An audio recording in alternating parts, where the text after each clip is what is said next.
ಓಂ ನಮಃ ಸಿದ್ಧೇಭ್ಯಃ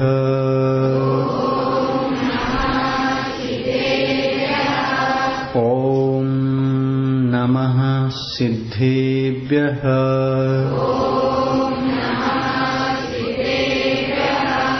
ಓಂ ನಮಃ ಸಿದ್ಧೇಭ್ಯಃ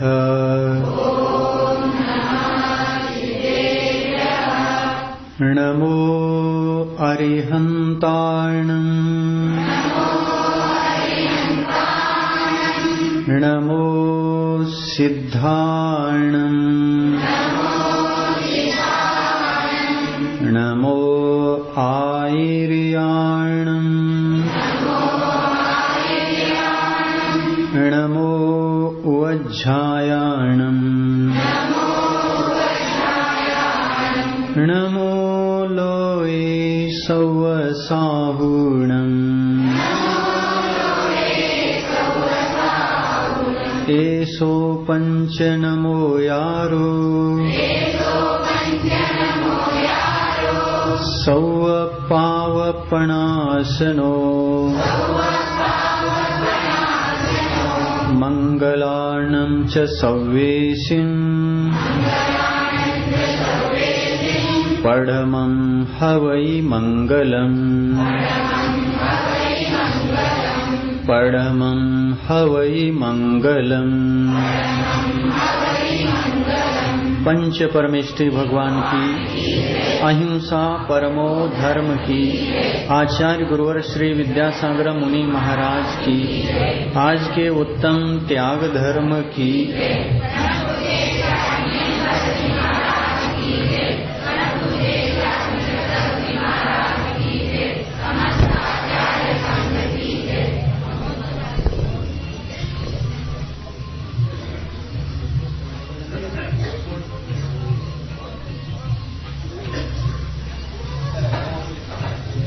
उत्तम त्याग धर्म।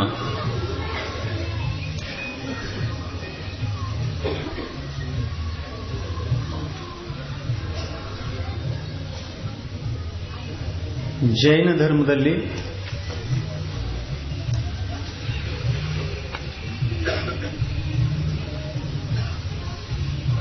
ತ್ಯಾಗ ಧರ್ಮಕ್ಕೆ ಅತ್ಯಂತ ಮಹತ್ವಪೂರ್ಣವಾದ ಸ್ಥಾನ ಇದೆ।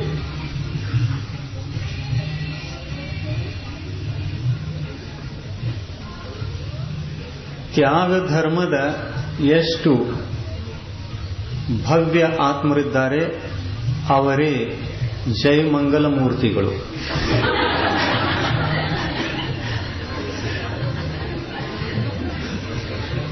ಮಂಗಲದ ಉತ್ಪತ್ತಿ ತ್ಯಾಗ ಧರ್ಮದಿಂದ ಇದೆ। ಎಲ್ಲಿ ತ್ಯಾಗವಿಲ್ಲವೋ ಅಲ್ಲಿ ಮಂಗಲ ಮೂರ್ತಿ ಇಲ್ಲ। ನಾವು ಮಂಗಲ ಮೂರ್ತಿಗಳಾಗಲಿಕ್ಕೆ ಸಾಧ್ಯ ಇದೆ ಅನ್ನುವುದನ್ನು ಜೈನ್ ದರ್ಶನ, ಜೈನ್ ತತ್ವ, ಜೈನ್ ಧರ್ಮ ನಮಗೆ ತಿಳಿಸಿಕೊಡ್ತದೆ।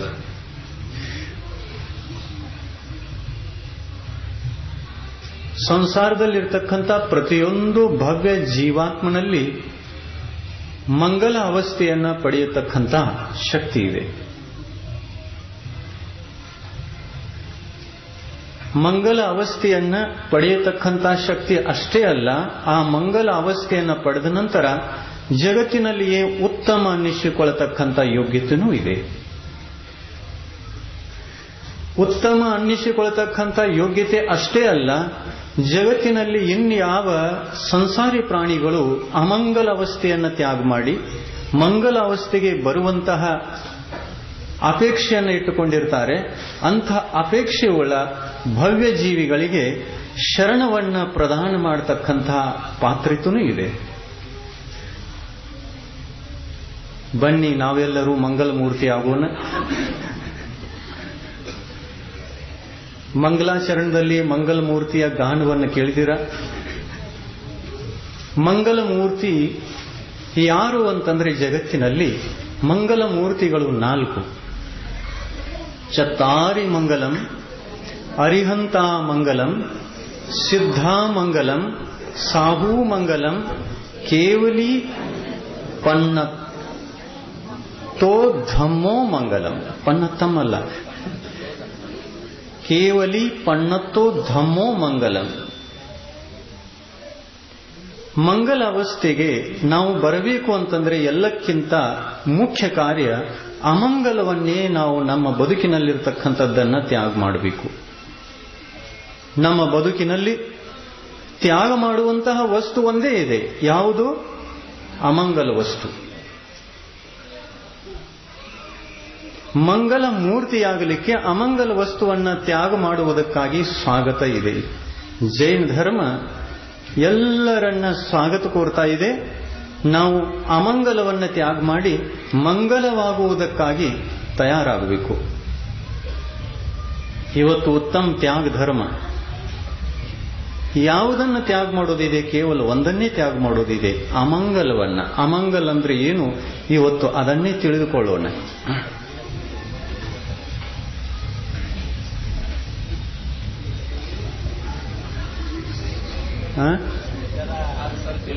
ಇರ್ಲಿ, ಮಂಗಲಾಚರಣೆ ಇದೆ ಅದು. ಇರ್ಲಿ, ಮಂಗಲಾಚರಣೆದಲ್ಲಿ ಬೇಕು. ಅಲ್ಲಿಂದ ಪ್ರವಚನ ಸ್ಟಾರ್ಟ್ ಆಗಿರೋದು.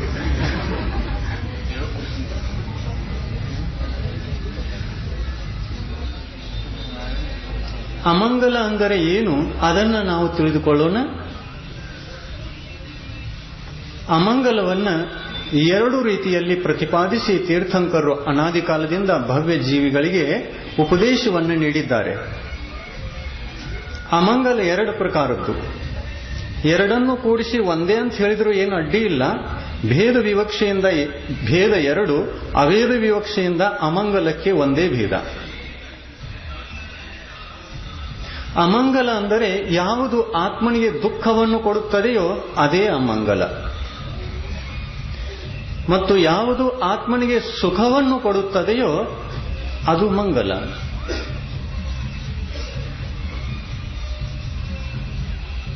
ಬನ್ನಿ ಅದನ್ನು ನೋಡಿಕೊಳ್ಳೋಣ. ಯಾವುದು ದುಃಖವನ್ನು ಕೊಡುತ್ತದೆ ಮತ್ತು ಯಾವುದು ಸುಖವನ್ನು ಕೊಡುತ್ತದೆ. ದುಃಖವನ್ನು ಕೊಡಲಿಕ್ಕೆ ಸಹಜ ರೂಪದಿಂದ ನಾವು ಸಾಮಾನ್ಯವಾಗಿ ಒಂದು ಚಿಂತನೆಯನ್ನ ಮಾಡಿಕೊಂಡರೆ ಸಾಕು. ಬದುಕಿನ ದುಃಖಕ್ಕೆ ಕಾರಣವಾದದ್ದು ಯಾವುದು ಅನ್ನೋದು ಗೊತ್ತಾಗಬಹುದು.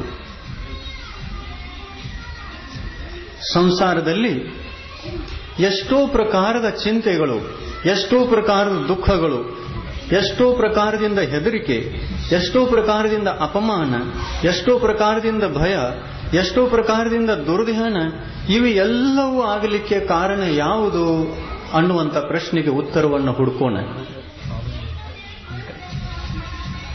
ಯಾವುದು?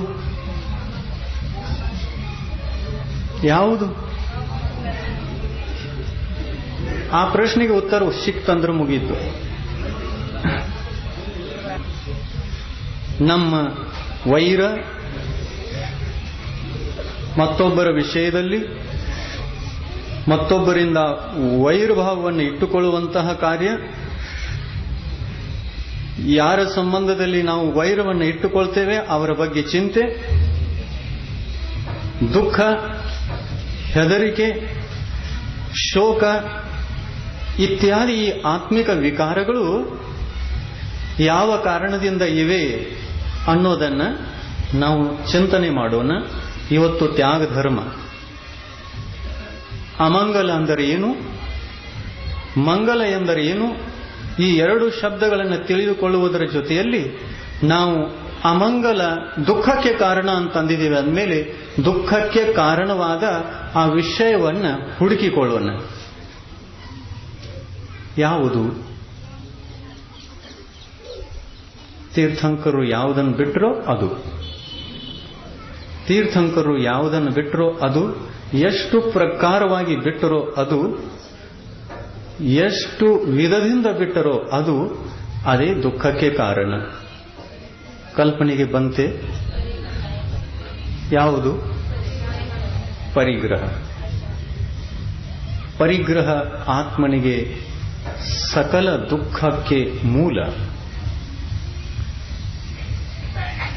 ತೀರ್ಥಂಕರೆಲ್ಲ 24 ಪರಿಗ್ರಹಗಳನ್ನು ಬಿಟ್ಟವರು. ಒಂದೇ ತರದಲ್ಲಿ 24 ಜನ ಒಂದೇ ತರದಲ್ಲಿ ಒಂದೇ ಪ್ರಕಾರದ ಉಪದೇಶವನ್ನು ಮಾಡಿದ್ದಾರೆ. ಆದಿನಾಥ ಭಗವಂತರು ಯಾವುದನ್ನು ದುಃಖಕ್ಕೆ ಕಾರಣ ಅಂತ ಹೇಳಿದ್ರು ಅದನ್ನೇ ಅಜಿತನಾಥ ಭಗವಂತರು ಕೂಡ ದುಃಖಕ್ಕೆ ಕಾರಣ ಅಂತ ಬೋಧನೆ ಮಾಡಿದರು. ಅಲ್ಲದೆ ತಮ್ಮ ಬದುಕಿನಲ್ಲಿ ಅದನ್ನೇ ಬಿಟ್ಟರು, ತ್ಯಾಗ ಮಾಡಿದರು. ಉತ್ತಮ ತ್ಯಾಗ ಧರ್ಮ ಯಾವುದರ ತ್ಯಾಗದಿಂದ ಆಗುತ್ತೆ? ಅಮಂಗಲದ ತ್ಯಾಗದಿಂದ. ಅಮಂಗಲ ಅಂದರೆ ಇಲ್ಲಿ ಯಾವುದು? ಪರಿಗ್ರಹ. ಪರಿಗ್ರಹವೇ ಅಮಂಗಲ. ಈ ಅಮಂಗಲವನ್ನ ನಾವು ಪರಿಗ್ರಹ ಅಂತ ಕರಿತೇವೆ, ಅಥವಾ ಪರಿಗ್ರಹವನ್ನ ಅಮಂಗಲ ಅಂತ ಕರಿತೇವೆ. ಅಂತಂದ್ರೆ ಈ ಅಮಂಗಲ ಎಷ್ಟು ಪ್ರಕಾರದ್ದಾಯಿತು? ಬಹಿರಂಗವಾಗಿ 10 ಪ್ರಕಾರದ ಅಮಂಗಲ, ಅಂತರಂಗದಿಂದ 14 ಪ್ರಕಾರದಿಂದ ಅಮಂಗಲ ಇದೆ. ಪ್ರತಿಯೊಂದು ಆತ್ಮನಲ್ಲಿ ಅಮಂಗಲ 24 ಪ್ರಕಾರದಲ್ಲಿದೆ. ಆ 24 ಪ್ರಕಾರದ ಅಮಂಗಲಗಳನ್ನು ತ್ಯಾಗ ಮಾಡುವಂತಹ ಶಕ್ತಿ ಸಾಮರ್ಥ್ಯವನ್ನು ನಾವು ಪ್ರಾಪ್ತ ಮಾಡಿಕೊಂಡು ತ್ಯಾಗ ಮಾಡುವ ಮಾರ್ಗದಲ್ಲಿ ಮುಂದೆ ಬರ್ತೇವೆ. ಅಂತಂದ್ರೆ ತೀರ್ಥಂಕರರ ದಿವ್ಯ ಉಪದೇಶ, ತತ್ವ ಉಪದೇಶ ನಮ್ಮ ಬದುಕಿನಲ್ಲಿ ಸಾರ್ಥಕವಾಗಲಿಕ್ಕೆ ಸಾಧ್ಯತೆ ಇದೆ. ನಮ್ಮ ಬದುಕನ್ನು ನಾವು ಸಾರ್ಥಕ ಮಾಡಿಕೊಳ್ಳಲಿಕ್ಕೆ ಪರಿಗ್ರಹದ ಬಗ್ಗೆ ಸ್ವಲ್ಪ ಎಚ್ಚೆತ್ತುಕೊಳ್ಳೋಣ, ಅದರ ಬಗ್ಗೆ ಚಿಂತನೆ ಮಾಡಿಕೊಳ್ಳೋಣ. ಯಾಕೆಂದ್ರೆ ಇವತ್ತು ತ್ಯಾಗ ಧರ್ಮ. ತ್ಯಾಗ ಅಂತಂದ್ರೆ ಪರಿಗ್ರಹ ಇಟ್ಟುಕೊಂಡು ತ್ಯಾಗ ಧರ್ಮದತ್ತ ಸಾಗಲಿಕ್ಕೆ ಸಾಧ್ಯವಿಲ್ಲ.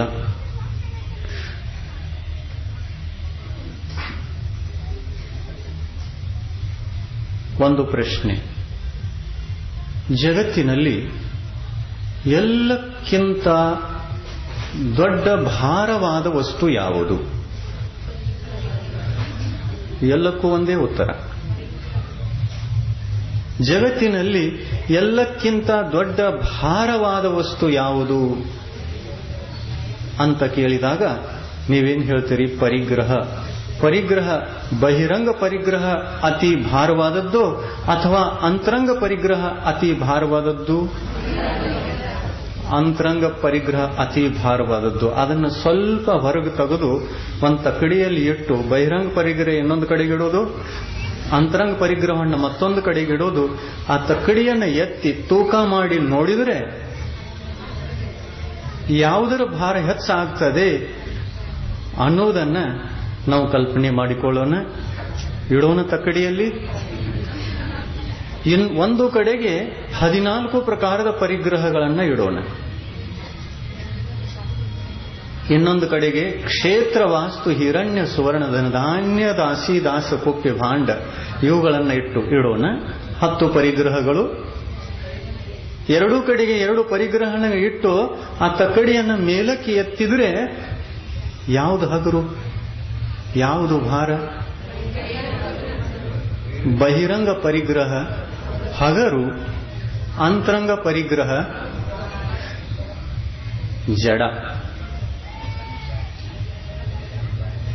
ಆದರೆ ಬಹಿರಂಗ ಪರಿಗ್ರಹ ಹಗರು ಅಂತ ಹೇಳಿದ್ರಷ್ಟೇ. ಆದರೆ ಇನ್ನೂ ಅನಾದಿ ಕಾಲ ಕಳೆಯಿತು, ಅದು ಒಗರು ಯಾಕೆ ಹತ್ವಾತು? ಹಗರು ಅಂತ ಗೊತ್ತಾಗಿದೆ, ಆದರೆ ಒಗರು ಅಂತ ಹತ್ತಬೇಕಲ್ಲ. ಅದನ್ನು ತಿನ್ನುವಾಗ, ಅದನ್ನು ಉಪಯೋಗಿಸುವಾಗ, ಅದನ್ನು ನೋಡುವಾಗ, ಅದನ್ನು ಗ್ರಹಿಸುವಾಗ, ಅದನ್ನು ಸುರಕ್ಷೆ ಮಾಡುವಾಗ, ಅದನ್ನು ಇಟ್ಟುಕೊಳ್ಳುವಾಗ, ಅದರ ಚಿಂತೆ ಮಾಡುವಾಗ ಬಹಿರಂಗ ಪರಿಗ್ರಹ ಹಗರು ಇದ್ದದ್ದು ಒಗರು ಅಂತ ಹತ್ತದೆ ಅದನ್ನು ತ್ಯಾಗ ಮಾಡೋದು ಸಾಧ್ಯವಿಲ್ಲ.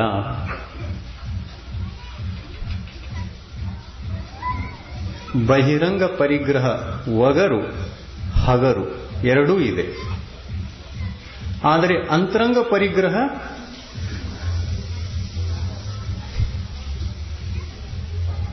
ಅದೇನು? ಆ ಗಡಿಗೆ ಮಾಡ್ತಾರಲ್ಲ, ತಿಗರಿ ಮೇಲೆ ಇಟ್ಟು ಗಡಿಗೆ ಮಣ್ಣಿನ ಮುದ್ದೆಯನ್ನು ಇಟ್ಟು ಆ ತಿಗರಿ ಮೇಲೆ ಗಡಿಗೆಯನ್ನು ತಯಾರು ಮಾಡ್ತಾರೆ. ಆ ಗಡಿಗೆ ತಯಾರಾಗುವಾಗ ತಿಗರಿ ಏನ್ ಮಾಡ್ತದೆ? ತಿರುಗುತ್ತದೆ. ತಿರುಗಿದರೆ ಮಾತ್ರ ಗಡಿಗೆ ತಯಾರಾಗ್ತದೆ. ತಿರುಗಲಿಲ್ಲ ಅಂತಂದ್ರೆ ಗಡಿಗೆ ತಯಾರಾಗಲ್ಲ.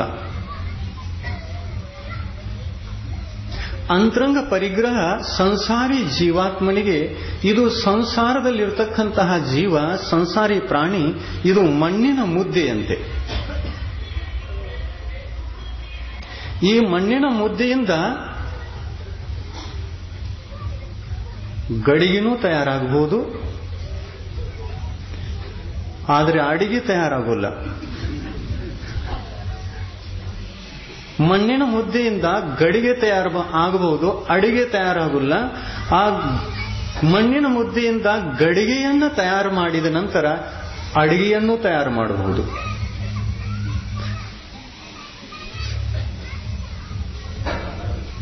ಈ ಭೂಮಿ ಮೇಲೆ ಮೊಟ್ಟ ಮೊದಲು ಅತ್ಯಂತ ಪ್ರಾಚೀನ ಕಾಲದಲ್ಲಿ ಮನುಷ್ಯ ವಂಶದ ಮನುಷ್ಯರು ಪಾತ್ರೆಗಳನ್ನು ಉಪಯೋಗಿಸಿದರು. ಅಡಿಗೆ ಮಾಡಲಿಕ್ಕೆ ಪಾತ್ರೆಗಳನ್ನು ಉಪಯೋಗಿಸಿದರು. ಬಂಗಾರದ ಪಾತ್ರೆಗಳು ಅಥವಾ ಮಣ್ಣಿನ ಪಾತ್ರೆಗಳು?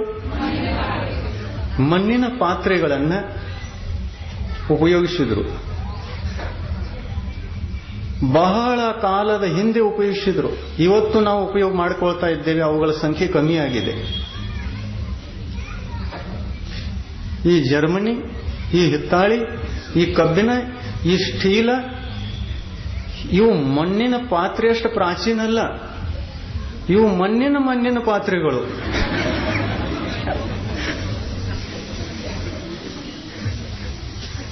ಮಣ್ಣಿನ ಪಾತ್ರೆಗಳಷ್ಟು ಪ್ರಾಚೀನ ಅಲ್ಲ, ಇವು ನಿನ್ನೆ ಮಣ್ಣಿನ ಪಾತ್ರೆಗಳು. ಮೊನ್ನೆ ಬಂದು ಮಣ್ಣಿನಷ್ಟು ಪ್ರಾಚೀನ ಅಂತ ಹೇಳಿಕೊಳ್ತಕ್ಕಂಥ ಸಾಮರ್ಥ್ಯ ಇವುಗಳಿಗಿಲ್ಲ. ಇನ್ನು ಮತ್ತೆ ಇತ್ತೀಚೆಗೆ ನೋಡಿದರೆ ಇನ್ನಷ್ಟು ಹೊಸ ಪಾತ್ರೆಗಳು ಬಂದವು.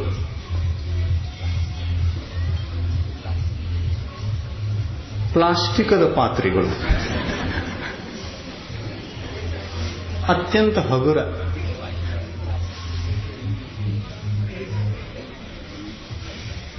ಇವುಗಳು ಅಡಿಗೆ ಮಾಡಲಿಕ್ಕೆ ಬರೋಲ್ಲ.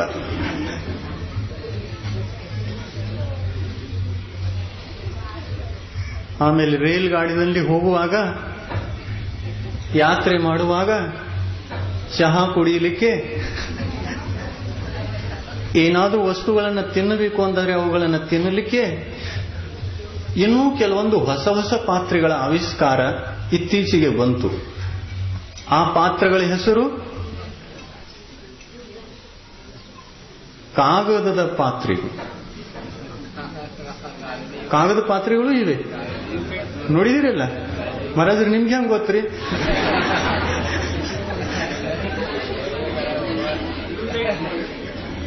ಅಲ್ಲ, ನಮ್ಗೆ ಹೆಂಗ್ ಗೊತ್ತ್ರಿ ಅಂತಂದ್ರೆ ತಿಂದು ಹೊರಗೆ ಒಯ್ತಾರಲ್ಲ, ವಿಹಾರ ಮಾಡುವಾಗ ನಾವು ಅಲ್ಲಿಂದಲೇ ಹೋಗಬೇಕು. ಒಂದು ರೈಲ್ವೆ ಹಳಿಯನ್ನು ದಾಟಬೇಕು ಅಂತಂದ್ರೆ ಹೆಜ್ಜೆಯನ್ನು ತಪ್ಪಿಸಿ ಹಿಡ್ಕೊಂತ ಹೋಗಬೇಕು. ಈ ಪಾತ್ರೆಗಳಲ್ಲಿ ಅಡಿಗೆ ಆಗಂಗಿಲ್ಲ. ಈ ಪಾತ್ರೆಗಳಲ್ಲಿ ಏನಾಗುತ್ತೆ? Use and through. ಕುಡಿಯಬೇಕು ಮತ್ತು ಚೆಲ್ಲಬೇಕು. ಪ್ಲಾಸ್ಟಿಕ್ ಪಾತ್ರೆಗಳಿಂದ ಮನುಷ್ಯನಿಗೆ ಅಪಾಯ ಕಂಡು ಬಂದಿದೆ. ನಿಸರ್ಗದಲ್ಲಿ ಪ್ರದೂಷಣ ಹೆಚ್ಚಾಗ್ತಾ ಇದೆ. ಅದಕ್ಕಾಗಿ ಸರ್ಕಾರ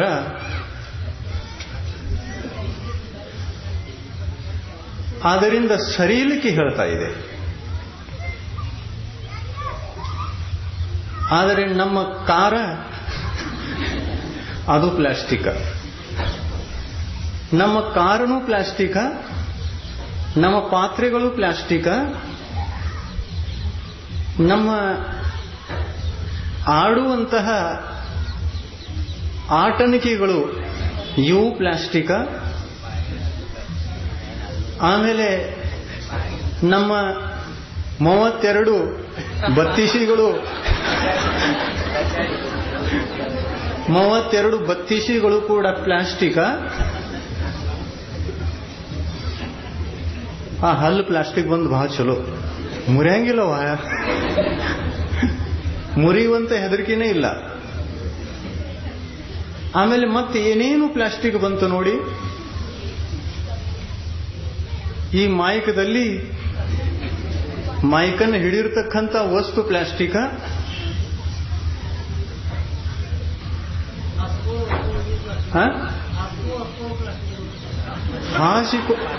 ನೀವು ಕೂತ್ಕೊಂಡಿರ್ತಕ್ಕಂತಹ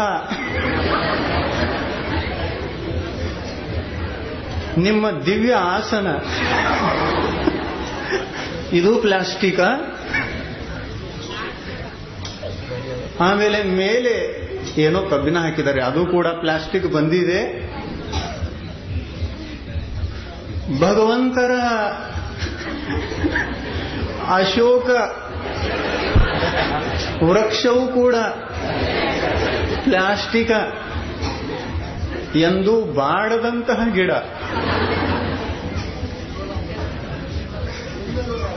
ಆಮೇಲೆ ಎಂದೂ ಬಾಡದಂತಹ ಪುಷ್ಪಗಳು, ಪುಷ್ಪ ಮಾಲೆಗಳು, ಇವು ಕೂಡ ಪ್ಲಾಸ್ಟಿಕ. ಎಲ್ಲವೂ ಪ್ಲಾಸ್ಟಿಕ ಬಂತು. ಪ್ಲಾಸ್ಟಿಕದಿಂದ ಇವತ್ತಿನ ಜಗತ್ತಿನಲ್ಲಿ ಯಾವ ಕ್ರಾಂತಿಯಾಗಿದೆ ಅದು ಮಣ್ಣಿನಿಂದ ಆಗಲಿಲ್ಲ. ಇದಕ್ಕೆ ಪ್ಲಾಸ್ಟಿಕ್ ಯುಗ ಅಂತ ಹೇಳಿದ್ರೆ ಅಡ್ಡಿ ಇಲ್ಲ. ಅದು ಮಣ್ಣಿನ ಯುಗ ಆದರೆ ಇದು ಪ್ಲಾಸ್ಟಿಕ್ ಯುಗ. ಮಧ್ಯದ ಯುಗ ಧಾತು ಯುಗ. ಪ್ರಾರಂಭದ ಯುಗ ಮಣ್ಣಿನ ಯುಗ, ಇವತ್ತಿನ ಯುಗ ಪ್ಲಾಸ್ಟಿಕ್ ಯುಗ. ಇನ್ನು ಮುಂದೆ ಏನು ಬರ್ತದೆ ನೋಡಬೇಕು.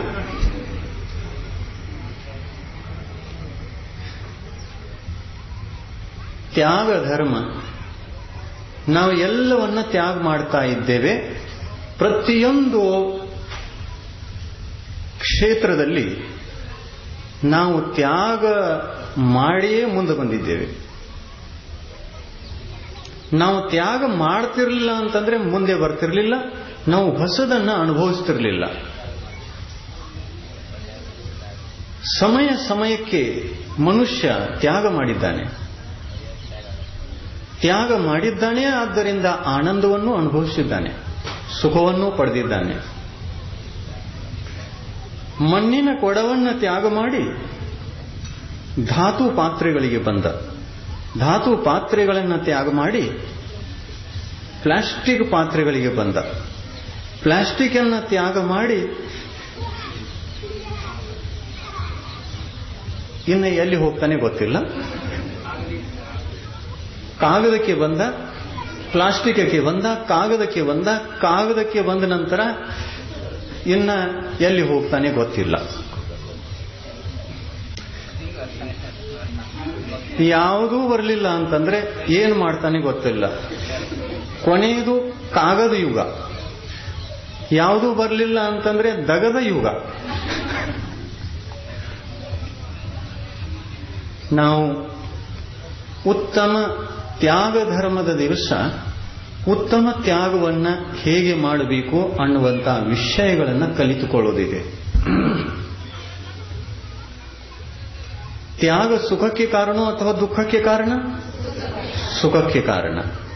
ಮನುಷ್ಯ ಎಷ್ಟು ಪ್ರಾಚೀನ ವಸ್ತುವನ್ನು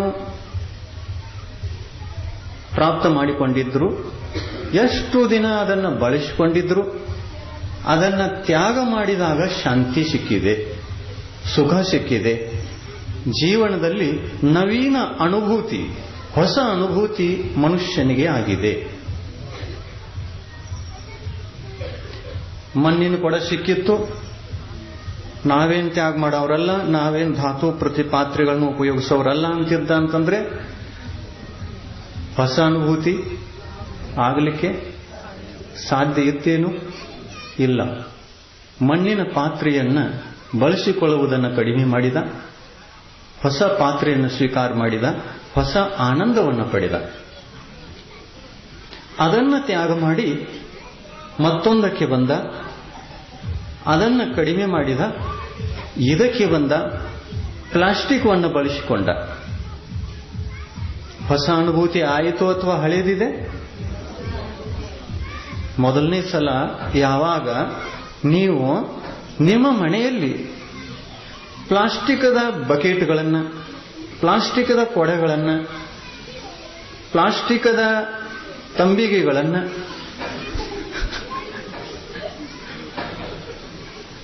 ಪ್ರಾಪ್ತ ಮಾಡಿಕೊಂಡ್ರಲ್ಲ, ಮೊದಲನೇ ದಿವಸ ಬಾವಿಯಿಂದ ನೀರು ಸೇದುವಾಗ, ಬಾವಿಯಿಂದ ನೀರನ್ನು ತೆಗೆಯುವಾಗ, ಜಗ್ಗಿ ತೆಗೆಯುವಾಗ ಹೇಗೆ ಅನಿಸಿತ್ತು? ಬಹಳ ಚಲೋ ಅನಿಸಿತ್ತು. ಆದರೆ ಅದಕ್ಕಿಂತ ಮೊದಲು ಧಾತು ಪಾತ್ರೆಗಳನ್ನು ಹಗ್ಗದಿಂದ ಆ ಪಾತ್ರೆ ಕಂಠಕ್ಕೆ ಕಟ್ಟಿ ಬಾವಿಯಲ್ಲಿ ಬಿಡುವಾಗ ಎಷ್ಟು ಸಾವಧಾನತೆಯಿಂದ ಬಿಡ್ತಿದ್ರಿ? ಗಾಡಿಗೆ ಬಡಿತಂದ್ರೆ ನೆಗ್ಗುತ್ತಿದ್ದ. ಎಷ್ಟು ಸಾವಧಾನ ಆಗಿ ಕೆಳಗೆ ಬಿಡ್ತಿದ್ರಿ, ಎಷ್ಟು ಸಾವಧಾನತೆಯಿಂದ ಜಗ್ತಿದ್ರಿ, ಎಷ್ಟು ಸಾವಧಾನತೆಯಿಂದ ಕೈಯಲ್ಲಿ ತಗೊಳ್ತಿದ್ರಿ. ಇವತ್ತು ಅದರ ಚಿಂತೆ ಇಲ್ಲ. ಮೊದಲನೇ ದಿನ ಯಾವಾಗ ನೀವು ಪ್ಲಾಸ್ಟಿಕದ ಕೊಡವನ್ನು ಬಳಸಿಕೊಂಡಿರಬಹುದು, ಆ ದಿವಸ ಆ ಕೊಡವನ್ನು ಬಿಡುವಾಗ, ತೆಗೆದುಕೊಳ್ಳುವಾಗ, ಜಗ್ಗುವಾಗ ಎಷ್ಟು ಆನಂದ ಬಂದಿತ್ತು ಅಂತಂದ್ರೆ,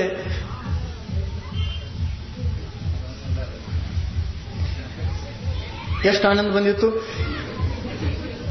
ಮ್ಯಾಲಿಂದ ಒಗದ್ರೂ ಅಷ್ಟೇ, ಗಾಡಿಗೆ ಬಡದಾಡಿದ್ರೂ ಏನಿಲ್ಲ, ಯಾವ ಚಿಂತೆನೂ ಇಲ್ಲ, ಯಾವ ಭಯನೂ ಇಲ್ಲ. ಯಾವುದು ಹಗರು, ಯಾವುದು ಜಗ್ಲಿಕ್ಕೆ ಹಗರು, ತಗೊಂಡು ಹೋಗ್ಲಿಕ್ಕೆ ಹಗರು, ಯಾವುದರ ವಿನಾಶವಿಲ್ಲವೋ ಅಂಥ ನಾಶರಹಿತ ವಸ್ತು ಕೈಗೆ ಸಿಕ್ಕಿತು ಅಂದ ಮೇಲೆ ಎಷ್ಟು ಆನಂದ ಆಗಿತ್ತು. ಈ ಆನಂದವನ್ನ ಪಡೆಯಬೇಕು ಅಂತಂದ್ರೆ ನಾವು ಧಾತು ಪಾತ್ರೆಯನ್ನು ತ್ಯಾಗ ಮಾಡಿದ್ದೀವೋ ಅಥವಾ ಇಲ್ಲ, ಮಣ್ಣಿನ ಪಾತ್ರೆಯನ್ನು ಬಿಟ್ಟಿದ್ದೀವೋ ಅಥವಾ ಇಲ್ಲ. ಸಂಸಾರದಲ್ಲಿ ನಮ್ಮ ದೈನಂದಿನ ಕಾರ್ಯಕ್ರಮಗಳಲ್ಲಿ ಬಳಕೆಯಲ್ಲಿ ಬರತಕ್ಕಂತಹ ವಸ್ತುಗಳನ್ನು, ದೈನಂದಿನ ವಸ್ತುಗಳನ್ನು ನಾವು ತ್ಯಾಗ ಮಾಡ್ತಾ ಬಂದಿದ್ದೇವೆ. ಹೊಸ ಹೊಸ ಅನುಭೂತಿಯನ್ನ ಪಡೆದುಕೊಂಡು ಬರ್ತಾ ಇದ್ದೀವಿ. ಆದರೆ ಧರ್ಮ ಕ್ಷೇತ್ರದಲ್ಲಿ ತ್ಯಾಗ ಮಾಡುವಂತಂದ್ರೆ ಮಹಾರಾಜರು ಹಿಂಗ್ಯಾಕೆ ಹೇಳ್ತೀರಿ ಬಾರ್ ಇದು ವಿಷಯ, ಇದು ಅನಾದಿ ಕಾಲದಿಂದ ಬಂದದ್ದೈತಿ.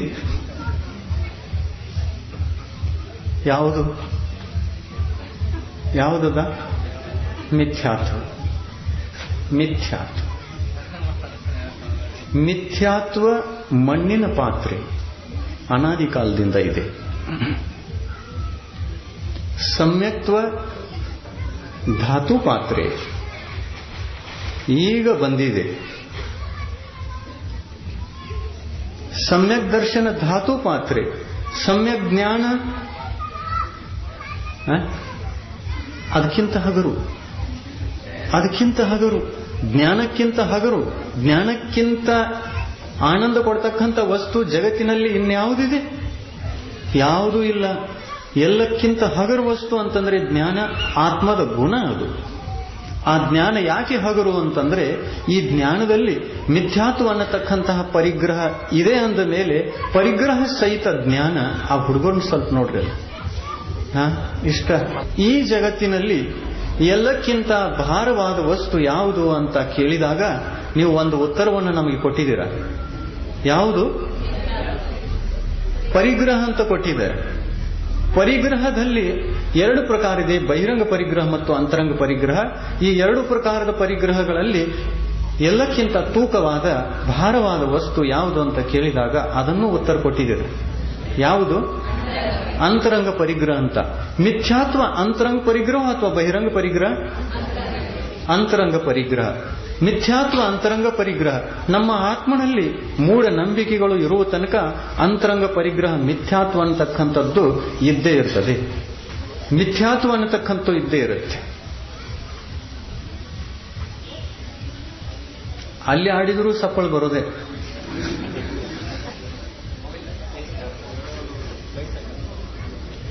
ಮಿಥ್ಯಾತ್ವ ಅಂತಕ್ಕಂಥದ್ದು ಅಂತರಂಗ ಪರಿಗ್ರಹ. ಒಳ ಪರಿಗ್ರಹ, ಅಭ್ಯಂತರ ಪರಿಗ್ರಹ ಅಂದ ಮೇಲೆ ಅದಕ್ಕೆ ಭಾರ ಹೆಚ್ಚೋ ಅಥವಾ ಅನಾಯತನಗಳ ಭಾರ ಹೆಚ್ಚು.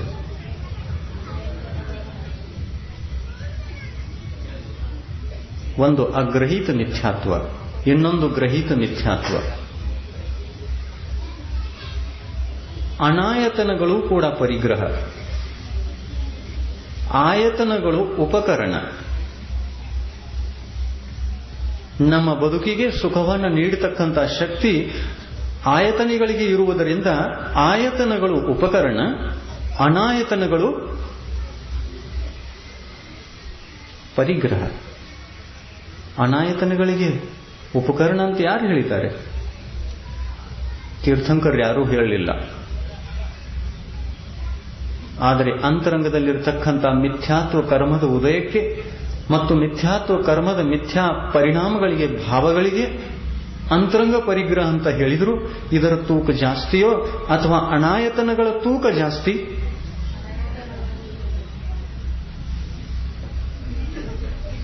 ಅನಾಯತನಗಳ ತೂಕ ಕಡಿಮೆ ಆಗ್ತಾ ಹೊರಟಿದೆ. ಇನ್ನ ಫ್ಲಾಶ್ ಆಗಲಿಲ್ಲ.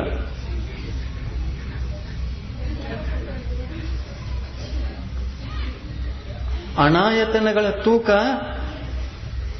ಕಡಿಮೆ ಆಗ್ತಾ ಹೋಗಿದೆ. 20 ವರ್ಷದ ಮಧ್ಯದಲ್ಲಿ ಎಷ್ಟು ಕಡಿಮೆ ಆಗಿದೆ ಅಂತಂದ್ರೆ ಒಬ್ಬನೇ ಎತ್ತಬಹುದು ಅನಾಯತನಗಳನ್ನು. ಒಬ್ಬನೇ ಎತ್ತಬಹುದು. ಅದನ್ನು ತಗೊಂಡು ಒಬ್ಬನೇ ಹತ್ತಬಹುದು, ಒಬ್ಬನೇ ಎತ್ತಬಹುದು, ಮೇಲಕ್ಕೆ ಒಬ್ಬನೇ ಹತ್ತಬಹುದು, ಒಬ್ಬನೇ ಇಡಬಹುದು, ಒಬ್ಬನೇ ಎಲ್ಲ ಕಾರ್ಯಗಳನ್ನು ಮಾಡಬಹುದು. ಅದಕ್ಕಿಂತ ಮೊದಲು ಅಷ್ಟು ದೊಡ್ಡದಾದ ಅನಾಯತನವನ್ನ ನಾವು ಯಾರಾದರೂ ತಯಾರು ಮಾಡಿದರೆ ಆ ಅನಾಯತನವನ್ನ ಎತ್ತಲಿಕ್ಕೆ 10 ಜನನು ಸಾಲ್ತಿರ್ಲಿಲ್ಲ.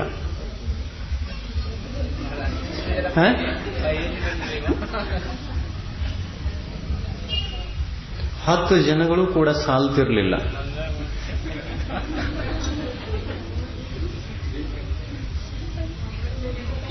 ಮಂಗಳ ಮೂರ್ತಿಯನ್ನ ನೀವು ಎತ್ತಲಿಕ್ಕೆ ಆಗುಲ್ಲ.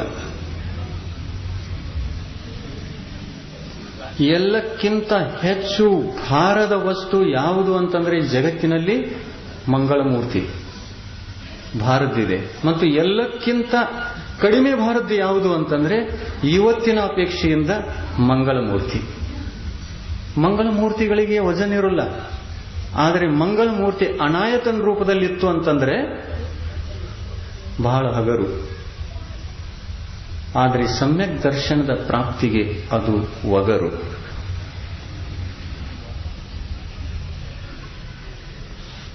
ಒಗಟಾಗ್ತಾ ಇದೆ. ಆ ಒಗಟನ್ನ ಒಡೆದು ತಿಳ್ಕೊಳ್ಳಿ. ಒಗಟಕ್ಕೆ ಉತ್ತರ ಇಲ್ಲ. ಮಂಗಳ ಮೂರ್ತಿ ಒಂದು ಹಗರು, ಇನ್ನೊಂದು ಮಂಗಳ ಮೂರ್ತಿ ಬಹಳ ಜಡವಾದ ವಸ್ತು. ಅದನ್ನು ಎತ್ತಲಿಕ್ಕೆ ಯಾರೂ ಆಗುವುದಿಲ್ಲ, ಅದನ್ನು ಇಳಿಸಲಿಕ್ಕೆ ಯಾರೂ ಆಗುವುದಿಲ್ಲ, ಅದನ್ನು ಅಲ್ಲಾಡಿಸಲಿಕ್ಕೆ ಯಾರೂ ಆಗುವುದಿಲ್ಲ. ಅಂಥ ಮಂಗಳ ಮೂರ್ತಿಯೂ ಕೂಡ ಇದೆ ಜಗತ್ತಿನಲ್ಲಿ. ಅದು ಯಾವುದು? ಎಷ್ಟು ಭಾರ ಇದೆ ಅಂತಂದ್ರೆ ಭಾರ ಭಾರ ಭಾರ ಅನಂತ ಶಕ್ತಿ ಇದೆ. ಆ ಅನಂತ ಶಕ್ತಿಯನ್ನ ಹೊಂದಿರತಕ್ಕಂತಹ ಮಂಗಳ ಮೂರ್ತಿಯನ್ನ ಅಳ್ಳಾಡಿಸುವಂತಹ ಶಕ್ತಿ ಯಾರಿಗೂ ಇಲ್ಲ. ಅದು ಚತ್ತಾರಿ ಮಂಗಲಂದಲ್ಲಿ ಆ ಮೂರ್ತಿ ಹೆಸರಿದೆ. ಚತ್ತಾರಿ ಮಂಗಳಂ ಅರಿಹಂತ ಮಂಗಲಂ ಸಿದ್ಧ. ಒಗಟು ಬಂತ? ಉತ್ತರ ಸಿಕ್ಕಿತ? ಸಿದ್ಧಾ ಮಂಗಲಂ ಸಾಹೂ ಮಂಗಲಂ ಕೇವಲಿ ಪಣ್ಣತ್ತು ಧಮ್ಮೋ ಮಂಗಲಂ. ನಾವು ಸಾಧು ಪರಮೇಷ್ಠಿಗಳನ್ನು ಎತ್ತಬಹುದು, ಇವರು ಕೂಡ ಮಂಗಳ ಮೂರ್ತಿ. ಅರಿಹಂತರಿಗೂ ಕೂಡ ಒಂದು ಭಾರ ಇದೆ. ಅವರನ್ನು ಶರೀರ ಸಹಿತಿದ್ದಾರೆ, ಅವರನ್ನು ನಾವು ಎತ್ತಬಹುದು. ಅವರಿಗೂ ಕೂಡ ಒಂದು ಭಾರ ಇದೆ. ಆದರೆ ಶುದ್ಧ ಪರಮೇಷ್ಠಿಗಳಿಗೆ ಎಷ್ಟು ಭಾರ ಇದೆ, ಎಷ್ಟು ಭಾರ ಇದೆ ಅಂತಂದ್ರೆ 1 ಸೆಂಟಿಮೀಟರ್ನು ಅವರನ್ನ ನೀವು ಹೋಗಿ ಅಳ್ಳಾಡಿಸಿ ನಡೀರಿ ಮಧ್ಯಲೋಕಕ್ಕೆ, ನಮ್ಗೆ ಜರ ಉಪದೇಶ ಕೊಡಬರಿ ಅಂತಂದ್ರೆ ಯಾರೂ ಅಳ್ಳಾಡಿಸಲಿಕ್ಕೆ ಸಾಧ್ಯ ಇಲ್ಲ. ಅಂಥ ಮಂಗಳ ಮೂರ್ತಿ ಲೋಕದ ಅಗ್ರಭಾಗದಲ್ಲಿದೆ. ಹೋಗ್ರಲ್ಲಿ ಅವರನ್ನು ತರಲಿಕ್ಕೆ ಮಂಗಳಮೂರ್ತಿ ಮೌರ್ಯ ಹೇಳ್ರಿ ಅಲ್ಲಿ ಹೋಗಿ. मध्य लोक मध्य या मंगलमूर्ति मौर्य मध्य लोक मध्य या पूजा करणार आहे.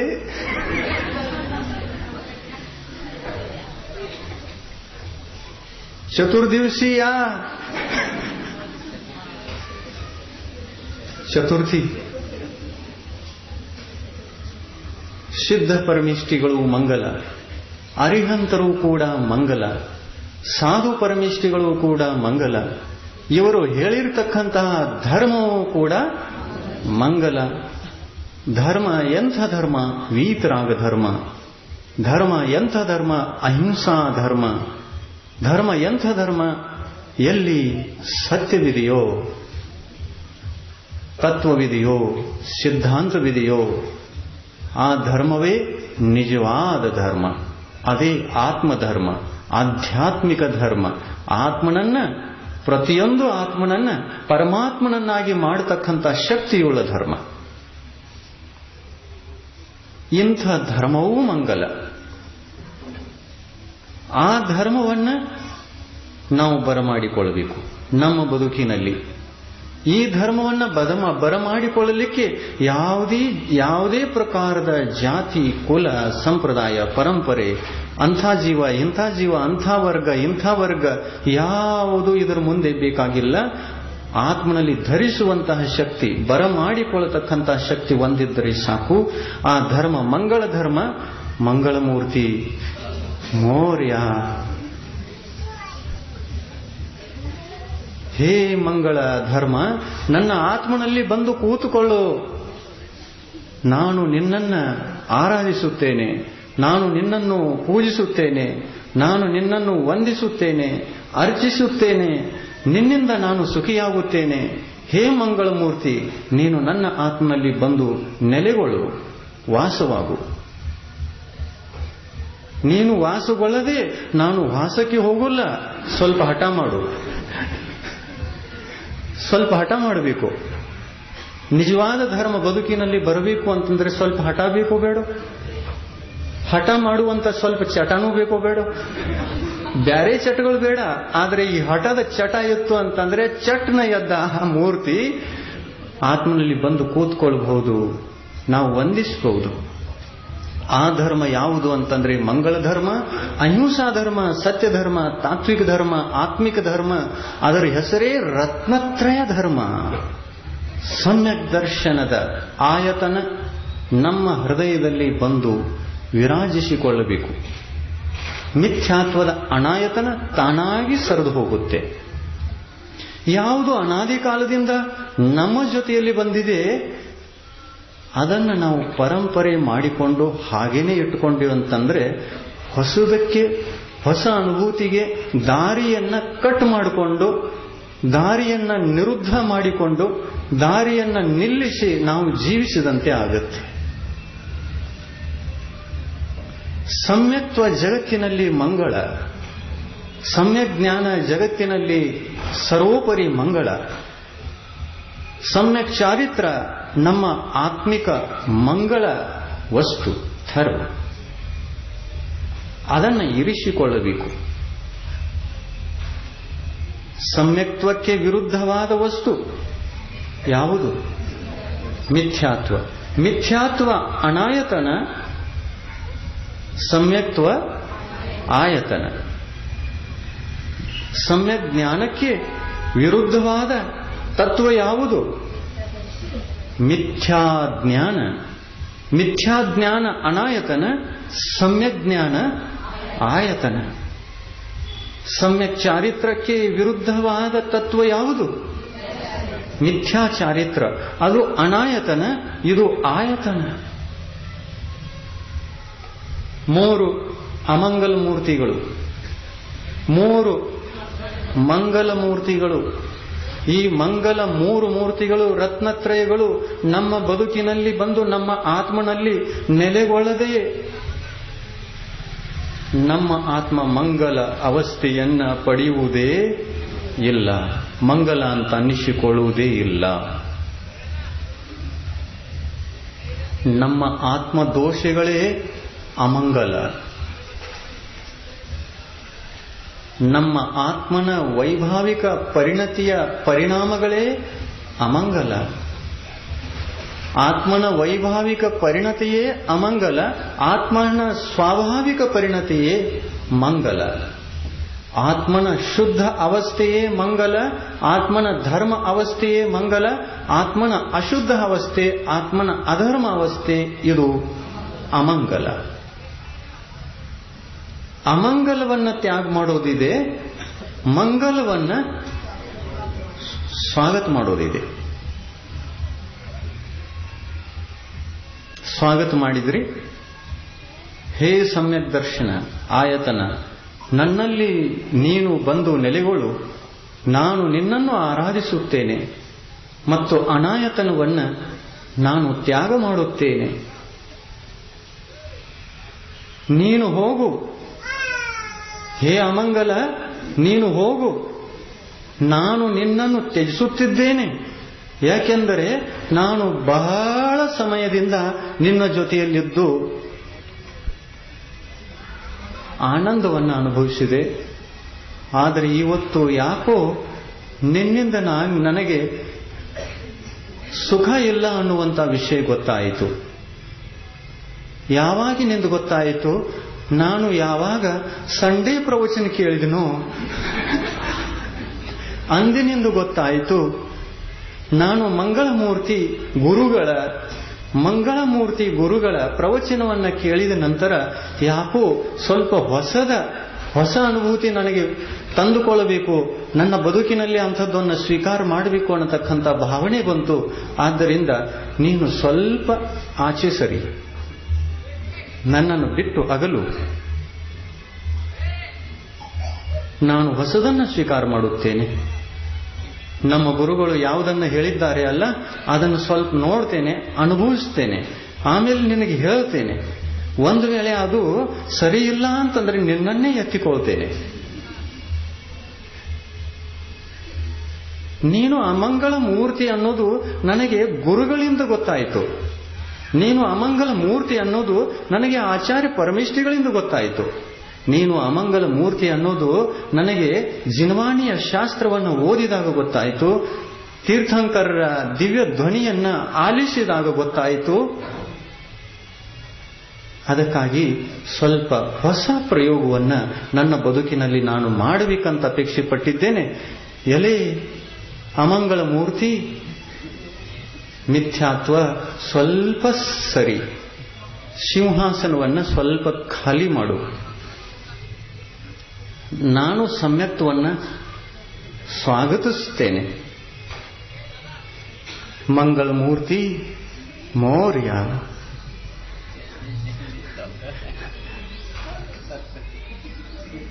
ಆಮೇಲೆ ಈ ಸಮ್ಯಕ್ ದರ್ಶನ ಬಂತು ಅಂತಂದ್ರೆ ಏನ್ ಮಾಡೋರು? 10 ದಿವಸ ಕೂತ್ಕೊಳ್ಳೋರ, ಆಗಲೇ ವರ್ಷ ಲೌಕರ್ಯ ಅನ್ನೋರ.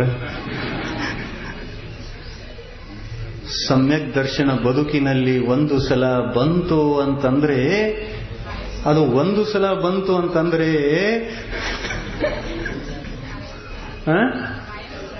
ಕಾಯಂ ಸ್ವರೂಪಾಗಿ ನಿಲ್ಲಬೇಕು. ಹೇ ಮಂಗಳಮೂರ್ತಿ, ನೀನು ಪ್ರಥಮೋಪಶಮ ಸಮ್ಯಕ್ ದರ್ಶನ ರೂಪದಲ್ಲಿ ಬರಬೇಡ, ಕ್ಷಾಯೋಕ್ಷಮ ರೂಪದಲ್ಲಿ ಬರಬೇಡ. ನೀನು ಕ್ಷಾಯಿಕ ಸಮ್ಯಕ್ತ್ವ ರೂಪದಲ್ಲಿ ನನಗೆ ದರ್ಶನ ಕೊಡಲಿಕ್ಕೆ ಒಳಗೆ ಬಾ. ನಾನು ಆತ್ಮನ ಹೃದಯದಲ್ಲಿ ನಿನ್ನನ್ನು ವಿರಾಜಿಸಿ ಆರಾಧಿಸುತ್ತೇನೆ. ಈ ತರದಲ್ಲಿ ನಾವು ಕ್ಷಾಯಿಕ ಸಮ್ಯಕ್ತ್ವವನ್ನು ಸ್ವಾಗತಿಸಬೇಕು. ಕ್ಷಾಯಿಕ ಸಮ್ಯಕ್ತ್ವವೇ ನಿಜವಾದ ಆಯತನ. ಒಂದು ಸಲ ಬಂತು ಅಂತಂದ್ರೆ ಅನಾದಿ ಕಾಲ ಕಳೆದರೂ ಕೂಡ ಇದು ಹೋಗುವಂಥದ್ದಲ್ಲ. ಇದು ಆಗಲೇ ವರ್ಷಿ ಲೌಕರ್ಯ ಅನ್ನುವಂಥ ಅವಶ್ಯಕತೆ ಇಲ್ಲ. ಇದು ಕ್ಷಾಯೋಕ್ಷಮ ಸಮ್ಯಕ್ ದರ್ಶನ ಅಲ್ಲ. ಕ್ಷಾಯೋಕ್ಷಮ ಸಮ್ಯಕ್ ದರ್ಶನಕ್ಕೆ ನೀವು ಹೇಳಬಹುದು, ಕ್ಷಾಯೋಕ್ಷಮ ಸಮ್ಯಕ್ ದರ್ಶನ ಒಬ್ಬ ಮನುಷ್ಯನ ಬದುಕಿನಲ್ಲಿ, ಒಂದು ಜೀವನದಲ್ಲಿ, ಒಂದು ಭವದಲ್ಲಿ ಅಸಂಖ್ಯಾತ ಸಲ ನಾಶವಾಗಿ ಅಸಂಖ್ಯಾತ ಸಲ ಪ್ರಾಪ್ತವಾಗಬಹುದು.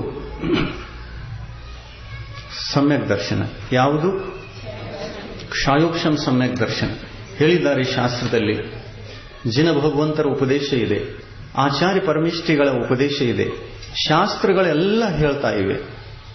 ಕ್ಷಾಯೋಕ್ಷಂ ಸಮ್ಯಕ್ ದರ್ಶನ ಬದುಕಿಗೆ ಒಂದು ಸಲ ಬಂದು ಮತ್ತೆ ಹೋಯಿತು ಅಂತಂದ್ರೆ ಅಂತರ್ಮುಹೂರ್ತದೊಳಗೆ ಮತ್ತೆ ಬರಬಹುದು. ಹೀಗೆ ಬರು ಹೋಗುವುದನ್ನ ಎಷ್ಟು ಸಲ ಮಾಡಬಹುದು ಅಂತಂದ್ರೆ ಅಸಂಖ್ಯಾತ ಸಲ ಬರು ಹೋಗುವುದನ್ನ ಮಾಡಬಹುದು. ಈ ಸಮ್ಯಕ್ ದರ್ಶನವೂ ಕೂಡ ಮಂಗಳ. ಪಂಚಮ ಕಾಲದಲ್ಲಿ ಇದೇ ಸಮ್ಯಕ್ ದರ್ಶನ ನಮಗಿರೋದು, ಮತ್ಯಾವುದೂ ಇಲ್ಲ. ಕ್ಷಾಯಿಕ ಸಮ್ಯಕ್ ದರ್ಶನ ಇಲ್ಲ. ಪ್ರಥಮೋಕ್ಷಂ ಸಮ್ಯಕ್ ದರ್ಶನ ಇದೆ, ಕ್ಷಾಯೋಕ್ಷಂ ಸಮ್ಯಕ್ ದರ್ಶನ ಇದೆ. ಆಮೇಲೆ ಈ ಕ್ಷಾಯೋಕ್ಷಂ ಸಮ್ಯಕ್ ದರ್ಶನವನ್ನ ನಾವು ಮಂಗಲ ಅಂತ ಅನ್ನಬೇಕು ಅಥವಾ ಅನ್ನಬಾರದು? ಸಮ್ಯಕ್ ದರ್ಶನ ಇದೆ, ಸಮ್ಯಕ್ ದರ್ಶನಕ್ಕೆ ಧರ್ಮ ಅಂತಂದಿದ್ದಾರೆ, ಧರ್ಮಕ್ಕೆ ಮಂಗಲ ಅಂತಂದಿದ್ದಾರೆ. ಇಂಥ ಮಂಗಲಮಯ ಸಮ್ಯಕ್ ದರ್ಶನ, ಕ್ಷಾಯೋಕ್ಷಂ ಸಮ್ಯಕ್ ದರ್ಶನವನ್ನ ನಾವು ಮಂಗಳ ಅಂತ ಅನ್ನಬೇಕೋ ಅನ್ನಬಾರದು? ಅನ್ನಬೇಕು. ಆದರೆ ಅನ್ನಬೇಕು ಅಂತಂದ್ರೆ ಅನ್ನಲಿಕ್ಕೆ ಹೇಳಲಿಕ್ಕೆ ತಾಕತ್ತೂ ಬೇಕಲ್ಲ. ಹಾಗೆ ಅನ್ನಬೇಕು ಅಂದ್ರೆ ಜರ ಅನ್ನನೂ ಬೇಕು. ಸಮ್ಯಕ್ ದರ್ಶನ, ಕ್ಷಾಯೋಕ್ಷಂ ಸಮ್ಯಕ್ ದರ್ಶನ ಒಂದು ಸಲ ಬಂತು ಹೋಯಿತು ಅಂತಂದ್ರೆ ಅದು ಹೋದದ್ದನ್ನ ಮತ್ತೆ ನಾವು ಪ್ರಾಪ್ತ ಮಾಡಿಕೊಳ್ಳಲೇಬೇಕು. ಇಲ್ಲ ಅಂತಂದ್ರೆ ಕ್ಷಾಯಿಕ ಸಮ್ಯಕ್ ದರ್ಶನ ಪ್ರಾಪ್ತ ಆಗುವುದೇ ಇಲ್ಲ. ಇಂಥ ಸಮ್ಯಕ್ ದರ್ಶನವನ್ನ ಪ್ರಾಪ್ತ ಮಾಡಿಕೊಂಡು ಕಳ್ಕೊಂಡು ಮತ್ತೆ ಪ್ರಾಪ್ತ ಮಾಡಿಕೊಳ್ಳುವಂತಹ ಅಪೇಕ್ಷೆಯನ್ನು ಪಡ್ತೀವಿ ಅಂತಂದ್ರೆ ಈ ಒಂದು ಆಯತನಕ್ಕೆ ಹೇ ಮಂಗಳಮೂರ್ತಿ ಮೌರ್ಯ, अगले वर्ष नव, अगले मिनिट, अगले क्षण मध्य लवकर या, ಹಿಂಗ ಅನ್ಬೇಕು ಅನ್ಬಾರ್ದು? ಅನ್ನಬೇಕು. ಅದನ್ನು ಸ್ವೀಕಾರ ಮಾಡಬೇಕು. ಮಿಥ್ಯಾತ್ವ ಅದು ಅಮಂಗಳ. ಸಮ್ಯಕ್ ದರ್ಶನ, ಮಂಗಳಮಯವಾದ ಸಮ್ಯಕ್ ದರ್ಶನಗಳು 3 ಪ್ರಕಾರದ ಸಮ್ಯಕ್ ದರ್ಶನಗಳು. ಪ್ರಥಮೋಕ್ಷಂ ಸಮ್ಯಕ್ ದರ್ಶನ ಮಂಗಳ, ಕ್ಷಾಯೋಕ್ಷಂ ಸಮ್ಯಕ್ ದರ್ಶನ ಮಂಗಳ, ಕ್ಷಾಯಿಕ ಸಮ್ಯಕ್ ದರ್ಶನ ಮಂಗಳ. ಯಾವ ಸಮ್ಯಕ್ತೂ ಬೇಕು? ಕ್ಷಾಯಿಕ ಬೇಕು. ಕ್ಷಾಯಿಕ ಸಮ್ಯಕ್ ದರ್ಶನ ಒಂದು ಸಲ ಬಂತು ಅಂತಂದ್ರೆ ನಮ್ಮನ್ನ ಬಿಟ್ಟು ಹೋಗುವುದೇ ಇಲ್ಲ. ಇದು ಬಂತು ಹೋಗಲಿಲ್ಲ ಅಂತಂದ್ರೆ ನಾವು ನಿಜವಾದ ಗಣಪತಿ.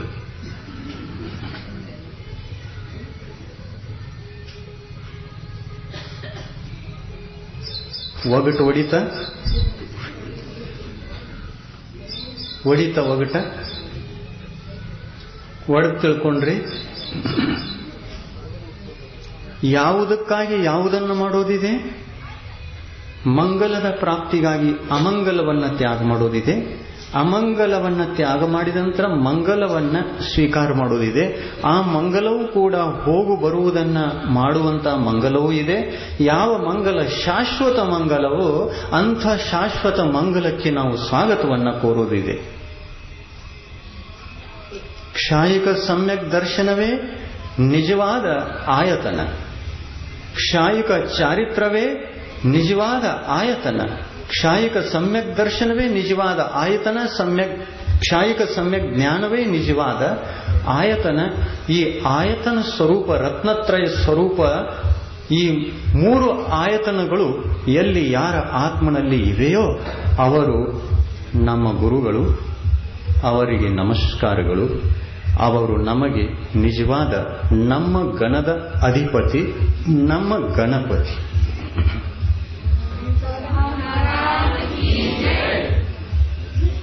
ಆಚಾರ್ಯ ಪರಮೇಷ್ಠಿಗಳೇ ನಮ್ಮ ಗಣಪತಿ,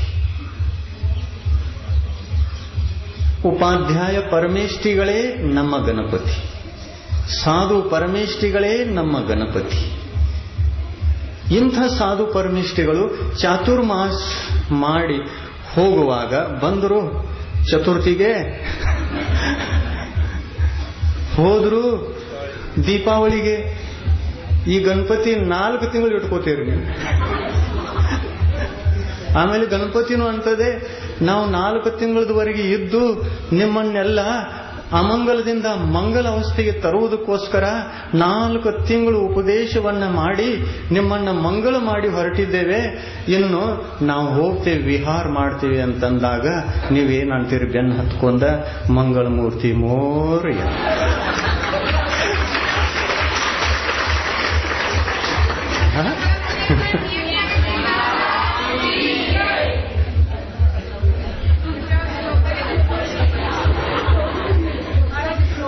ಅಲ್ಲ, ಇಂಥ ಮೂರ್ತಿಗಳನ್ನ, ಇಂಥ ಗಣಪತಿಯನ್ನ ಯಾರು ಬೇಡಂತಾರೆ ಜಗತ್ತಿನಲ್ಲಿ? ಬೇಡನ್ನವರು, ಬಂದವರನ್ನು ತಿರುಗಿಸಿ ಬಿಡೋರು ಹುಚ್ಚರು, ಹುಚ್ಚರು, ಹುಚ್ಚರು. ಬುದ್ಧಿ ಇಲ್ಲ, ಅಜ್ಞಾನಿಗಳು. ಮಂಗಲ ಮೂರ್ತಿ ಮೌರ್ಯ ಯಾರು ಹೇಳಲಿಕ್ಕೆ ಸಾಧ್ಯ?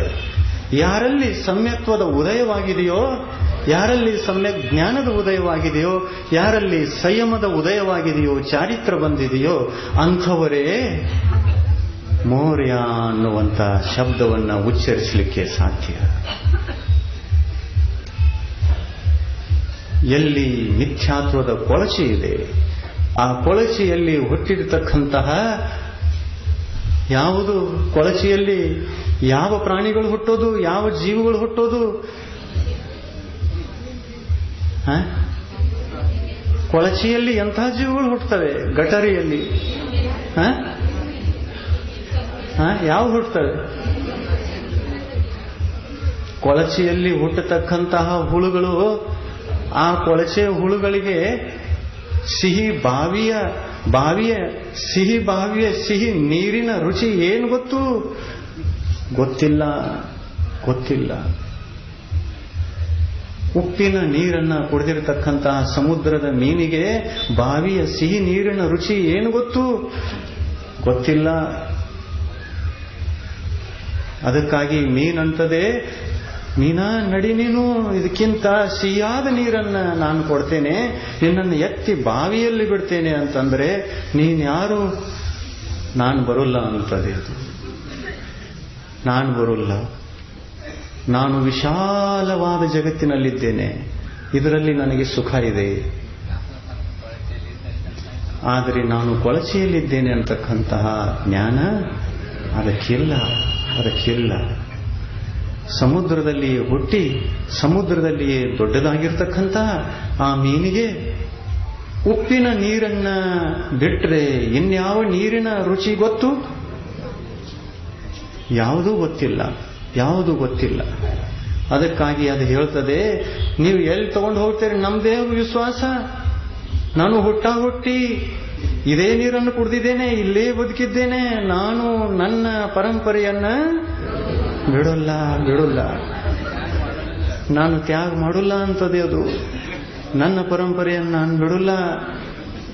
ಒಂದು ಸ್ವಲ್ಪ ಮೇಲೆ ಎತ್ತಿದ್ರಿ ಅಂತಂದ್ರೆ ಅಯ್ಯೋಯ್ಯೋ ಅಂತದೆ. ಅದು ಎಲ್ಲಿ ಒಯ್ತಾ ಇದ್ದೀರಿ ನನ್ನನ್ನ? ಮತ್ತೆ ಪುನಃ ನನ್ನನ್ನ ಅದೇ ನೀರಿನಲ್ಲಿ ಬಿಡಿ ಅಂತದೆ.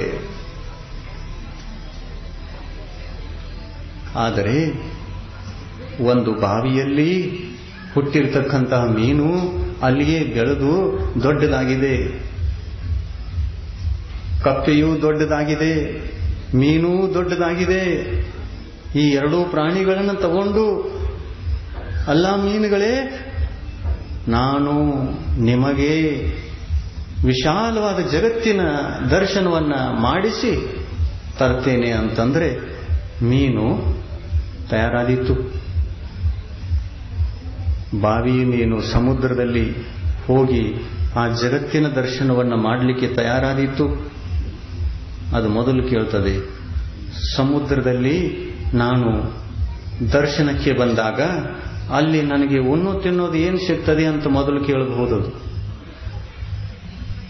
ಆ ಮೀನಿಗೆ, ಆ ಕೊಪ್ಪೆಗೆ ಉಣ್ಣು ತಿನ್ನೋದು ಇದಕ್ಕಿಂತ ಸ್ವಲ್ಪ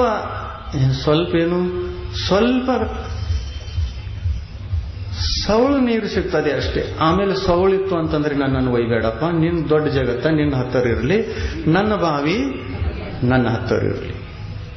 ಸಮ್ಯಕ್ ದೃಷ್ಟಿ ಜೀವ ಬೇಕಾದಂತಹ ಜಗತ್ತಿನ ವಸ್ತುಗಳನ್ನು ಕೊಟ್ಟು, ಬೇಕಾದಂತಹ ಜಗತ್ತಿನ ವಿಶಾಲ ವಸ್ತುಗಳನ್ನು ಕೊಟ್ಟು ಆಕರ್ಷಣೆ ಮಾಡಿದರೂ ಕೂಡ ಜಗತ್ತಿಗೆ ಆಕರ್ಷಿತ ಆಗಲಾರ ಸಮ್ಯಕ್ ದೃಷ್ಟಿ ಜೀವಿಯ ವೈಶಿಷ್ಟ್ಯ ಇದು.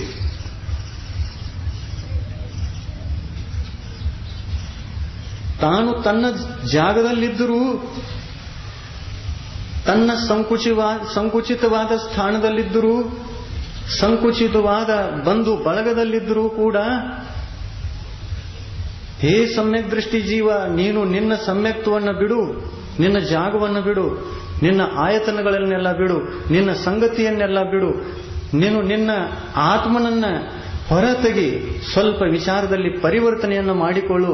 ನಾನು ಎಲ್ಲಿ ಒಯ್ತಾ ಇದ್ದೇನೆ ಅಲ್ಲಿ ಬಾ, ನಿನಗೆ ಚಕ್ರವರ್ತಿ ಪದವನ್ನು ಕೊಡ್ತೀನಿ ಬಾ ಅಂತಂದ್ರೆ ಸಮ್ಯಕ್ ದೃಷ್ಟಿ ಜೀವ ತಯಾರಾದ. ನೀನು ಶಾಚ್ಯಟೋಪಿ ದರಿದ್ರೋಪಿ ಜಿನಧರ್ಮಾನುವಾಸಿತ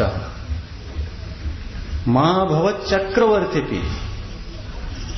ಸಮ್ಯಕ್ ದೃಷ್ಟಿ ಜೀವ ಅವನು ಹೇಳ್ತಾನೆ, ನನಗೆ ಚಕ್ರವರ್ತಿ ಪದ ಸಿಗ್ತದೆ ಅಂತಂದ್ರೂ ನನಗೆ ಬೇಡ.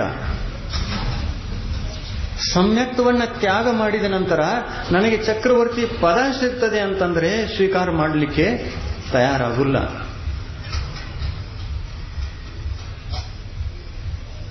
ಆಮೇಲೆ ಸಮ್ಯಕ್ ದರ್ಶನವನ್ನ ಹಿಡಿದುಕೊಂಡಿಯಾ ಅಂತಂದ್ರೆ ಪರಭವದಲ್ಲಿ ನರಕ ಇದೆ, ಏನ್ ಮಾಡ್ತೀಯ ಅಂತ ಕೇಳಿದ್ರಿ, ಸ್ವೀಕಾರ ಸ್ವೀಕಾರ ಸ್ವೀಕಾರ.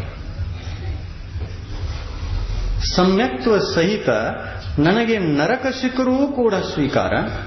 ಆದರೆ ಸಮ್ಯಕ್ ದರ್ಶನ ರಹಿತ ಸ್ವರ್ಗದ ಸಮಸ್ತ ಭೋಗೋಪಭೋಗಗಳು, ಸಂಪತ್ತಿಗಳು, ವೈಭವಗಳು ಯಾವುದು ಸಿಕ್ಕರೂ ನನಗೆ ಬೇಡ. ಚಕ್ರವರ್ತಿ ಪದನೂ ಬೇಡ, ಸ್ವರ್ಗದ ಭೋಗೋಪಭೋಗ ವಸ್ತುನೂ ಬೇಡ, ವೈಭವನೂ ಬೇಡ. ಹೀಗೆ ಯಾಕೆ ಅಂತ ಇದ್ದಾನೆ ಹುತ್ಸ? ಚಕ್ರವರ್ತಿ ಯಾವ ಪದ ಕೊಟ್ಟದರು ಮತ್ತು ಸಮ್ಯಕ್ ದರ್ಶನ ಬಿಟ್ಟು ನಡಿ ಅಂತಂದ್ರೆ ತಯಾರಾಗಲಿಲ್ಲ. ನರಕಕ್ಕೆ ಹೋಗೋಕೆ ತಯಾರ, ಸಮ್ಯಕ್ ದರ್ಶನ ನಾ ಬಿಡಲ್ಲ. ನನಗೆ ನರಕ ವಾಸವೂ ಕೂಡ ಸ್ವೀಕಾರ ಸಮ್ಯಕ್ ದರ್ಶನ ಸಹಿತ. ಆದರೆ ಸಮ್ಯಕ್ ದರ್ಶನ ರಹಿತ ಚಕ್ರವರ್ತಿ ಪದ ನನಗೆ ಸ್ವೀಕಾರವಿಲ್ಲ. ಸ್ವರ್ಗದ ಅಹಮೀಂದ್ರ ಪದವೂ ಕೂಡ, ಇಂದ್ರನ ಪದವೂ ಕೂಡ ನನಗೆ ಸ್ವೀಕಾರ ಇಲ್ಲ. ನನಗೆ ಅದು ಬೇಡವೇ ಬೇಡ.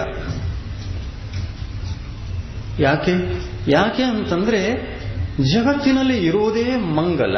ಆ ಮಂಗಲದ ಹೆಸರೇ ಸಮ್ಯಕ್ ದರ್ಶನ. ನಾನು ಸಮ್ಯಕ್ತ್ವದಿಂದ ಮಂಗಲವಾಗಿರುವಾಗ ಆ ಅಮಂಗಲವನ್ನು ಹುಟ್ಟಿಸಲಿಕ್ಕೆ ಅನೇಕ ಅನಂತ ದುಃಖಗಳಿಗೆ ಕಾರಣವಾಗಿರತಕ್ಕಂತಹ ಆ ಹಗುರಾದ ವಸ್ತು, ಬಾಹ್ಯ ವಸ್ತು, ವೈಭವ, ಲಕ್ಷ್ಮಿ ನನಗೆ ಎದಕ್ಕೆ ಬೇಕಾಗಿದೆ ಅಂತ ಹೇಳ್ತಾನೆ ಸಮ್ಯಕ್ ದೃಷ್ಟಿ ಜೀವ. ನನಗೆ ಬಾಹ್ಯ ವಸ್ತುಗಳ ಮೇಲೆ ಮೋಹ ಇಲ್ಲ. ಈ ಎಲ್ಲ ವಸ್ತುಗಳು ಕ್ಷಣಿಕ. ಈ ಕ್ಷಣಿಕ ವಸ್ತುಗಳನ್ನು ತ್ಯಾಗ ಮಾಡಿದಾಗ ನನಗೆ ಯಾವ ನಿಜವಾದ ಸಂಪತ್ತು, ಸಮ್ಯಕ್ತ್ವ ಸಿಕ್ಕಿದೆ, ಸಮ್ಯಕ್ ಜ್ಞಾನ ಸಿಕ್ಕಿದೆ, ಸಮ್ಯಕ್ ಚಾರಿತ್ರ್ಯ ಸಿಕ್ಕಿದೆ, ಅದು ನನ್ನ ನಿಜವಾದ ಸಂಪತ್ತು. ಈ ಸಂಪತ್ತಕ್ಕಿಂತ ದೊಡ್ಡ ಸಂಪತ್ತಿ ಮೂರು ಲೋಕದಲ್ಲಿ ಯಾವುದು ಇಲ್ಲ ಅಂದ ಮೇಲೆ ನಾನು ಯಾವ ಸಂಪತ್ತಿಗಾಗಿ ಈ ಸಂಪತ್ತಿಯನ್ನು ತೊರೆಯಲಿ? ಬಾಹ್ಯ ವಸ್ತುಗಳು, ಇಂದ್ರಿಯ ವಿಷಯಗಳು, ಇಂದ್ರಿಯ ಸುಖಗಳು, ಬಾಹ್ಯ ಪರಿಗ್ರಹಗಳು ಇವು ಆತ್ಮನಿಗೆ ಸುಖವನ್ನು ಕೊಡುವುದಿಲ್ಲ ಅನ್ನತಕ್ಕಂತಹ ಯಾವ ದಿವ್ಯ ಉಪದೇಶ ಇದೆ ತೀರ್ಥಂಕರದ್ದು, ಅದು ಅಕಾಟ್ಯ ಸತ್ಯ. ಸತ್ಯ ಸತ್ಯ ಅಕಾಟ್ಯ ಸತ್ಯ.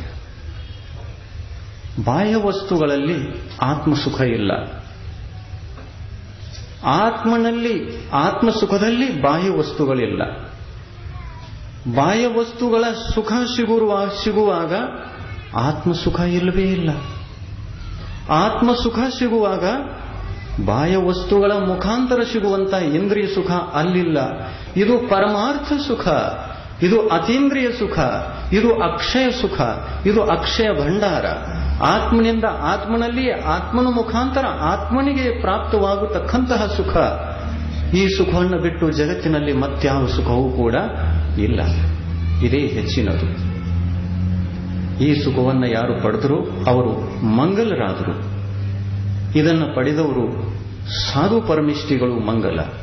ಇದನ್ನು ಪಡೆದವರು ಉಪಾಧ್ಯಾಯ ಪರಮಿಷ್ಠಿಗಳು ಕೂಡ ಮಂಗಲ, ಇದನ್ನು ಪಡೆದವರು ಆಚಾರ್ಯ ಪರಮಿಷ್ಠಿಗಳು ಕೂಡ ಮಂಗಲ, ಇದನ್ನು ಪಡೆದವರು ಅರಿಹಂತ ಪರಮಿಷ್ಠಿಗಳು ಕೂಡ ಮಂಗಲ, ಇದನ್ನು ಪಡೆದ ನಂತರ ಇದರ ಫಲದಿಂದ ಪ್ರಾಪ್ತ ಮಾಡಿಕೊಂಡಿರತಕ್ಕಂತಹ ಮೋಕ್ಷದ ಲಕ್ಷ್ಮಿಯನ್ನ, ನಿಜವಾದ ಲಕ್ಷ್ಮಿ, ನಿಜವಾದ ವೈಭವ, ಆತ್ಮ ವೈಭವವನ್ನು ಪ್ರಾಪ್ತ ಮಾಡಿಕೊಂಡಿರತಕ್ಕಂತಹ ಸಿದ್ಧ ಪರಮಿಷ್ಠಿಗಳು ಕೂಡ ಮಂಗಲ. ಆ ಮಂಗಲ ಸಿದ್ಧ ಪರಮಿಷ್ಠಿಗಳನ್ನ, ಯಾವ ಸಂಪತ್ತಿಯನ್ನ, ಯಾವ ಸುಖವನ್ನ ಅವರು ಪಡೆದಿದ್ದಾರೆ, ಯಾವ ಲಕ್ಷ್ಮಿಯನ್ನ ಸಂಗ್ರಹಿಸಿದ್ದಾರೆ, ಅವರನ್ನ ನೀವು ಅಳ್ಳಾಡಿಸಲಿಕ್ಕೆ ಸಾಧ್ಯತೆಯನ್ನು ಹೇಳಿ. ಸಾಧ್ಯ ಇಲ್ಲ. 1 ಸೆಂಟಿಮೀಟರ್ನು ಕೂಡ ಈ ಸಂಪತ್ತಿಯನ್ನು ಪಡೆದವರನ್ನ ಅಳಗಾಡಿಸೋದು ಸಾಧ್ಯ ಇಲ್ಲ. ಆಮೇಲೆ ಸಂಪತ್ತಿಯ ಭಾರ, ಆತ್ಮ ಸಂಪತ್ತಿಯ ಭಾರ ಜಾಸ್ತಿ ಇದೆಯೋ ಅಥವಾ ಈ ಪುದ್ಗಲ ವೈಭವದಿಂದ ಮೆರೆಯತಕ್ಕಂಥ ಬಾಹ್ಯಲಕ್ಷ್ಮಿಯ ಭಾರ ಇದು ಹೆಚ್ಚಿನ ಭಾರ ಇದೆಯೋ? ಯಾವುದು ಭಾರ ಇದೆ? ಆತ್ಮ ಅತ್ಯಂತ ಹಗುರ. ನೋಡಿದ್ರೆ 1 ಗ್ರಾಮ್ನೂ ಕೂಡ ಆತ್ಮನಿಗೆ ಭಾರ ಇಲ್ಲ, ಸಿದ್ಧ ಪರಮಿಷ್ಠಿಗಳ ಆತ್ಮನಿಗೆ. ಆದರೆ ಅವರ ಸಂಪತ್ತಿಯ ಭಾರ ಎಷ್ಟಿದೆ ಅಂತಂದ್ರೆ ಅದರ ಹಗುರು ಎಷ್ಟು ಹಗುರೋ ಅಷ್ಟೇ ಭಾರ. ಅವರನ್ನು ಅಲ್ಲಾಡಿಸಲಿಕ್ಕೆ ಆಗೋಲ್ಲ. ನೀವು ಎಷ್ಟು ಕೈ ಅಲ್ಲಾಡಿಸಿದ್ರು ನಿಮ್ಮ ಕೈಯೆಲ್ಲ ಒಳಗೆ ಹೋಗಿ ಹೊರಗೆ ಬರ್ತವೆ ವಿನಃ ಆ ಸಂಪತ್ತಿಯನ್ನು ಅಲ್ಲಾಡಿಸುವಂತ ಶಕ್ತಿ ನಿಮಗಿಲ್ಲ. ಸಿದ್ಧ ಪರಮಿಷ್ಠಿಗಳ ಆತ್ಮ ಅಮೂರ್ತ, ಸಿದ್ಧ ಪರಮೇಷ್ಠಿಗಳ ಆತ್ಮ ಅರೂಪಿ, ಸಿದ್ಧ ಪರಮೇಷ್ಠಿಗಳ ಆತ್ಮ ಚರ್ಮ ಚಕ್ಷುವಿಗೆ ಕಾಣದಂತಹ ಆತ್ಮ. ಅಂಥ ಚರ್ಮ ಚಕ್ಷು ಸುಖದಿಂದ ಪರೆಯಾಗಿರತಕ್ಕಂತಹ ಯಾವ ಸಿದ್ಧ ಪರಮೇಷ್ಠಿಗಳಿದ್ದಾರೆ ಅವರು ನಿಜವಾದ ಮಂಗಲಿದ್ದಾರೆ. ಆದರೆ ನಮಗೆ ಅವರು ಮಂಗಳ ಮೂರ್ತಿಯಾಗಿದ್ದರೂ ಕೂಡ ಅವರು ನಮ್ಮ ಮನೆಗೆ ಬರಮಾಡುವಂತಹ ಗಣಪತಿಗಳಲ್ಲ. ಅವರನ್ನು ತರಲಿಕ್ಕೆ ಆಗೋಲ್ಲ. ನಾವು 3 ಗಣಪತಿಯನ್ನು ತರಬಹುದು, 2 ಗಣಪತಿಯನ್ನು ಮನೆಗೆ ತರಲಿಕ್ಕೆ ಸಾಧ್ಯ ಇಲ್ಲ. 3 ಗಣಪತಿಯನ್ನು ತರಬಹುದು. ಅದು ಯಾವ ನಿಮಿತ್ತದಿಂದ? ಹೇ ಗಣಪತಿಯೇ, ನಾವು ಪರಿಗ್ರಹಪತಿ, ನಾವು ಅಮಂಗಲ ಅಧಿಪತಿ, ನಾವು ಪರಿಗ್ರಹಪತಿ. ನಮ್ಮ ಪರಿಗ್ರಹ ನಿಮಗೆ ಸ್ವಲ್ಪ ಸೇರಿತು ಅಂತಂದ್ರೆ ನಮ್ಮ ಬದುಕು ಸಾರ್ಥಕ, ನಮ್ಮ ಬದುಕು ಪವಿತ್ರ, ನಮ್ಮ ಬದುಕು ಪಾವನ. 1 ದಿವಸ ಬರಮಾಡು, ಯಾವುದಾದರೂ ದಿವಸ, ಭಾದ್ರಪದ ಚತುರ್ಥಿಗೆ ಬಂದ್ರೂ ಸರಿ, ಯಾವಾಗ ಬಂದ್ರೂ ಸರಿ, 1 ದಿವಸ ಬರಮಾಡು. 1 ದಿವಸ ನಮ್ಮ ಈ ಯಾವುದರಲ್ಲಿ ನಾವು ಸುಖ ಅಂತ ಅಂದಿದ್ದೇವೆ, ಯಾವುದರ ಬೆನ್ನು ಹತ್ತಿದ್ದೇವೆ, ಅದು ನಿಮ್ಮ ಕೈಗೆ ಹೋಗಬೇಕು, ನಿಮ್ಮ ಕೈಯಲ್ಲಿ ಹೋಗಬೇಕು. ಅದು ನಿಮ್ಮ ಉದರಕ್ಕೆ ಸೇರಬೇಕು, ನಿಮ್ಮ ಉದರಕ್ಕೆ ಸೇರಬೇಕು, ಕೈಗೆ ಬರಬೇಕು, ಉದರಕ್ಕೆ ಸೇರಬೇಕು. ಆ ಉದರಕ್ಕೆ ಸೇರಿರತಕ್ಕಂತಹ ನಮ್ಮ ಈ ಬಾಹ್ಯಲಕ್ಷ್ಮಿ ನಿಮ್ಮ ಉದರದಲ್ಲಿ ಹೋಗಿ ನಿಮ್ಮ ಸಂಪತ್ತಿಯ ರಕ್ಷಣೆಯನ್ನ ಮಾಡಿತು ಅಂತಂದ್ರೆ ನನ್ನ ಬಾಹ್ಯ ಸಂಪತ್ತಿ ಎಲ್ಲ ಸಾರ್ಥಕವಾಯಿತು, ಪವಿತ್ರ ಆಯಿತು, ಪಾವನ ಆಯಿತು. ನಮ್ಮ ಸಣ್ಣದಾದ ಕುಟಿಗೆ ಹೇ ಗಣಪತಿ 1 ಸಲ ಆಗಮಿಸು. ನವದಾ ಭಕ್ತಿಯಿಂದ ನಾವು ನಮ್ಮ ನಶ್ವರ ಲಕ್ಷ್ಮಿಯನ್ನ ಕೈಗೆ ಹಾಕಿ ನಾವು ಪಾವನರಾಗ್ತೇವೆ. ನವದಾ ಭಕ್ತಿ ಪೂರ್ವಕ ಆಹಾರವನ್ನು ಕೊಟ್ಟು ನಮಸ್ತು ಅಂದು ನಿಮಗೆ ಮಂಗಲ ಅಂತ ಕಲ್ಪನೆ ಮಾಡಿಕೊಂಡು ನಾವು ಕೂಡ ಮಂಗಲ ಆಗುವುದರ ಉದ್ದೇಶದಿಂದ,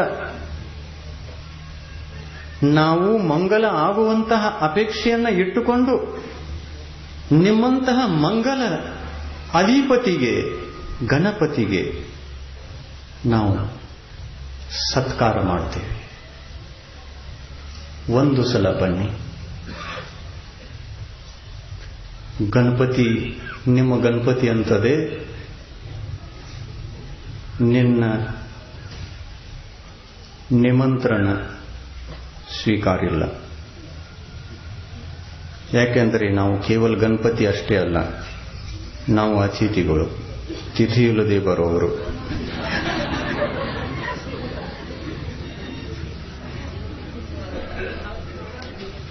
ಭಾದ್ರಪದ ಚತುರ್ಥಿಗೆ ನೀವು ನಿಮಂತ್ರಣ ಕೊಡಕ್ಕೆ ಬಂದ್ರೆ ನಾವು ಹೆಂಗ್ ಬರೋನು?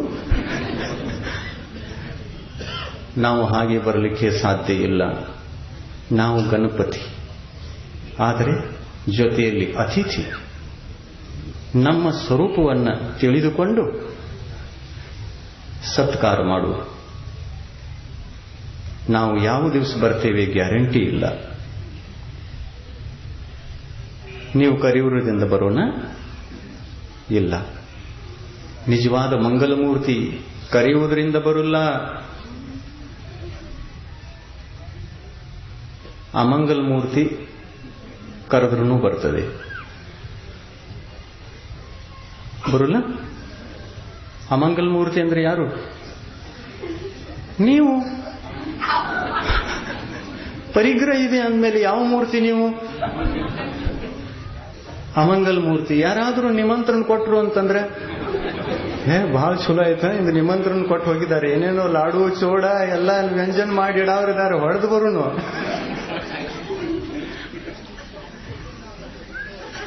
ಯಾರಲ್ಲಿ ಪರಿಗ್ರಹವಿದೆಯೋ ಅವರು ಅಮಂಗಲಮೂರ್ತಿ, ಯಾರಲ್ಲಿ ಪರಿಗ್ರಹವಿಲ್ಲವೋ ಅವರು ಮಂಗಲಮೂರ್ತಿ. ಗಣಪತಿ ನಿಜವಾದ ಅತಿಥಿ, ತಿಥಿ ಇಲ್ಲದೆ ಬರಮಾಡುವಂಥವರು, ಬರುವಂಥವರು. ನಮೋಸ್ತು ಮಹಾರಾಜ್, ನಮೋಸ್ತು ಮಹಾರಾಜ್, ನಮೋಸ್ತು. ಮಂಗಲಮೂರ್ತಿ ಯಾ ಲೌಕರ್ ಯಾ. इथं थांबा, इथं थांबा. आहार देतो, 3 प्रदक्षिणा देतो, सगळं करतो. लवकर या. इथंच थांबा, तिथं जाऊ नका, इथंच थांबा. ಎಷ್ಟು ಭಕ್ತಿ, ಎಷ್ಟು ವೈಭವ, ಎಷ್ಟು ಆದರ. ಇಂಥ ಮಂಗಳ ಮೂರ್ತಿಗೆ ಮಾಡುವಂಥ ಆದರ. ಆದರ ಮಾಡುವಂಥವರು, ಈ ಆದರವನ್ನು ಮಾಡುವಂಥವರು, ನವದಾ ಭಕ್ತಿಯನ್ನು ಮಾಡುವಂಥವರು ನಿಜವಾಗಲೂ ಮಂಗಲದ ಮಹಿಮೆಯನ್ನು ಅರ್ಥ ಮಾಡಿಕೊಂಡು ಮಂಗಲ ಆಗುವುದಕ್ಕಾಗಿಯೇ ಸತ್ಕಾರ ಮಾಡಿದರು ಅಂತಂದ್ರೆ ಅವರು ಸಮ್ಯಕ್ ದೃಷ್ಟಿಗಳು, ಸಮ್ಯಕ್ ದೃಷ್ಟಿ ಜೀವಾತ್ಮ. ಈ ಸಮ್ಯಕ್ ದೃಷ್ಟಿ ಜೀವಾತ್ಮರು ಆ ಮಂಗಲ ಮೂರ್ತಿಗೆ ಒಂದು ಸಲ ಆಹಾರವನ್ನು ಕೊಟ್ಟರೂ ಕೂಡ ಬದುಕು ಸಾರ್ಥಕ ಆಯಿತು. ಬದುಕು ಸಾರ್ಥಕ. ಹೇಗೆ ಸಾರ್ಥಕ?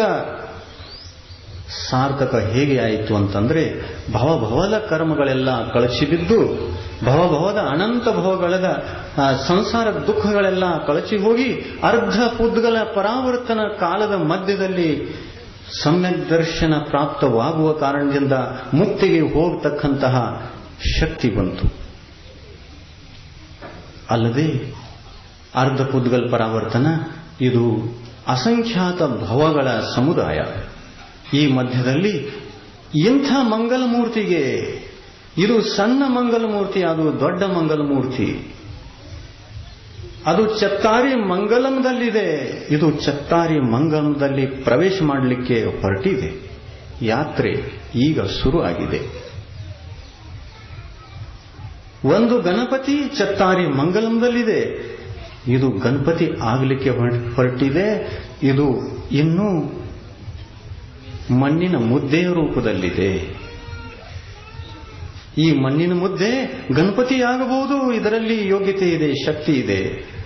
ಆದರೆ ಅಂಥ ಅತಿಥಿಯನ್ನ ಒಂದು ಸಲ ಬರಮಾಡಿಕೊಂಡು ಆಹಾರ ದಾನವನ್ನು ಕೊಟ್ಟಿತು ಅಂತಂದ್ರೆ ಹೇಳ್ತಾ ಇದ್ದಾರೆ, ಅರಿಹಂತ ಭಗವಂತರು ದಿವ್ಯ ಧ್ವನಿಯಿಂದ ಘೋಷಣೆ ಮಾಡಿದರು, ಈ ಮಂಗಲ ಮೂರ್ತಿಗೂ ಕೂಡ, ಈ ಸಣ್ಣ ಮಂಗಲ ಮೂರ್ತಿಯೂ ಕೂಡ ಹೆಚ್ಚಿಂದ ಹೆಚ್ಚು 8 ಭವಗಳಲ್ಲಿ ಅಥವಾ 3 ಭವಗಳಲ್ಲಿ ಮುಕ್ತಿಯನ್ನು ಪಡೀತದೆ ಅಂತ. ಸಮ್ಯಕ್ ದೃಷ್ಟಿ, ಅವಿರುದ್ಧ ಸಮ್ಯಕ್ ದೃಷ್ಟಿ 4ನೇ ಗುಣಸ್ಥಾನವರ್ತಿ ಜೀವ, ಶ್ರಾವಕ, ಶ್ರಾವಕಿ. 8 ಭವಗಳಲ್ಲಿ ಮೋಕ್ಷ, ನಮಗೂ 8 ಭವಗಳಲ್ಲಿ ಮೋಕ್ಷ ಹೇಳಿದ್ರು. ಪಂಚಮ ಕಾಲಿದ್ರೂ ಕೂಡ 4ನೇ ಸೌನನ, 5ನೇ ಸೌನನ, 6ನೇ ಸೌನನದೊಂದಿಗೆ ಮುನಿಗಳು ತಪಸ್ಸನ್ನು ಆಚರಿಸಿದ್ರು. ಮುನಿ ದೀಕ್ಷೆಯನ್ನು ತಕ್ಕೊಂಡು ನಿಜವಾದ ಗಣದ ಅಧಿಪತಿ ಆದರು ಅಂತಂದ್ರೆ, ಯಾವ ಗಣದ ಅಧಿಪತಿ? ಸಮ್ಯಕ್ ದರ್ಶನ ಜ್ಞಾನ ಚಾರಿತ್ರದ ಅಧಿಪತಿ ಆದರು ಅಂತಂದ್ರೆ ಇವರೇ ಗಣಪತಿ. ಇಂಥ ಗಣಪತಿ ಆದರು ಅಂತಂದ್ರೆ ಅವ್ರು ಏನ್ ಹೇಳ್ತಾ ಇದ್ದಾರೆ? ನಿಮಗೂ ಕಡಿಮೆಯಿಂದ ಕಡಿಮೆ 3 ಭವ, ಹೆಚ್ಚಿಂದ ಹೆಚ್ಚು 8 ಭವ, ಆಹಾರವನ್ನು ಕೊಡುವವರಿಗೆ ಮತ್ತು ಆಹಾರವನ್ನು ತಗೊಳ್ಳುವವರಿಗೆ 8 3 ಭವ 8 3 ಭವ ಅಂತ ಹೇಳ್ತಾ ಇದ್ದಾರೆ ಅರ್ಹಂತ ಪರಮಿಷ್ಠಿಗಳು. ಈ ಎರಡೂ ಗಣಪತಿಗಳಲ್ಲಿ ವ್ಯತ್ಯಾಸ ಏನಾಯಿತು? ಫಲ ಸಿಗುವುದರಲ್ಲಿ ಇಬ್ಬರಿಗೂ ಸಮಾನವಾದ ಫಲ. ತಗೊಳ್ಳುವವರು ಎಷ್ಟು ಮಹಾನಿದ್ದಾರೆಯೋ ಕೊಡುವವರು ಕೂಡ ಅಷ್ಟೇ ಮಹಾನ. ಯಾಕೆ ಅಂತಂದ್ರೆ ಒಳಗಿನ ಸಂಪತ್ತಿಯನ್ನ ರಕ್ಷಿಸಿಕೊಳ್ಳುವುದಕ್ಕಾಗಿ ತಗೊಳ್ಳಿಕ್ಕೆ ಒಂದು ಸಲ ಹೋಗ್ತಾರೆ, ಎಲ್ಲ ತ್ಯಾಗ ಮಾಡಿದ್ದಾರೆ. ಬಹಿರಂಗ ತ್ಯಾಗ ಉತ್ತಮ ತ್ಯಾಗ ಇದೆ. ಬಹಿರಂಗ ತ್ಯಾಗ ಆಯಿತು, ಅಂತರಂಗ ತ್ಯಾಗ ಆಯಿತು. 24 ಪ್ರಕಾರದಿಂದ ತ್ಯಾಗಿಗಳು ಈ ಗಣಪತಿಗಳು, ಈ ಮುನಿಗಳು, ಈ ರತ್ನತ್ರಯಧಾರಿ ಆಚಾರ್ಯ ಪರಮಿಷ್ಠಿಗಳು, ಉಪಾಧ್ಯಾಯ ಪರಮಿಷ್ಠಿಗಳು, ಸಾಧು ಪರಮಿಷ್ಠಿಗಳು, ತ್ಯಾಗಿಗಳು. ಎಷ್ಟು ಪ್ರಕಾರದಿಂದ ತ್ಯಾಗಿಗಳು? ಕೇವಲ 24 ಪ್ರಕಾರದಿಂದ ತ್ಯಾಗಿಗಳು. ಯಾವುದೊಂದು ಬಾಹ್ಯ ಲಕ್ಷ್ಮಿಯ ಸಾಧನ ಅನಿಸಿಕೊಳ್ತಕ್ಕಂತಹ ಪರಿಗ್ರಹ ಇಲ್ಲ. ಅಂತರಂಗ ಲಕ್ಷ್ಮಿಯನ್ನ ಪ್ರಾಪ್ತ ಮಾಡಿಕೊಳ್ಳಲಿಕ್ಕೆ ಹೊರಟಿದ್ದಾರೆ. ಒಂದು ಪರಮಾಣುವಿನಷ್ಟು ಪರಿಗ್ರಹವನ್ನು ಇಟ್ಟುಕೊಂಡಿಲ್ಲ.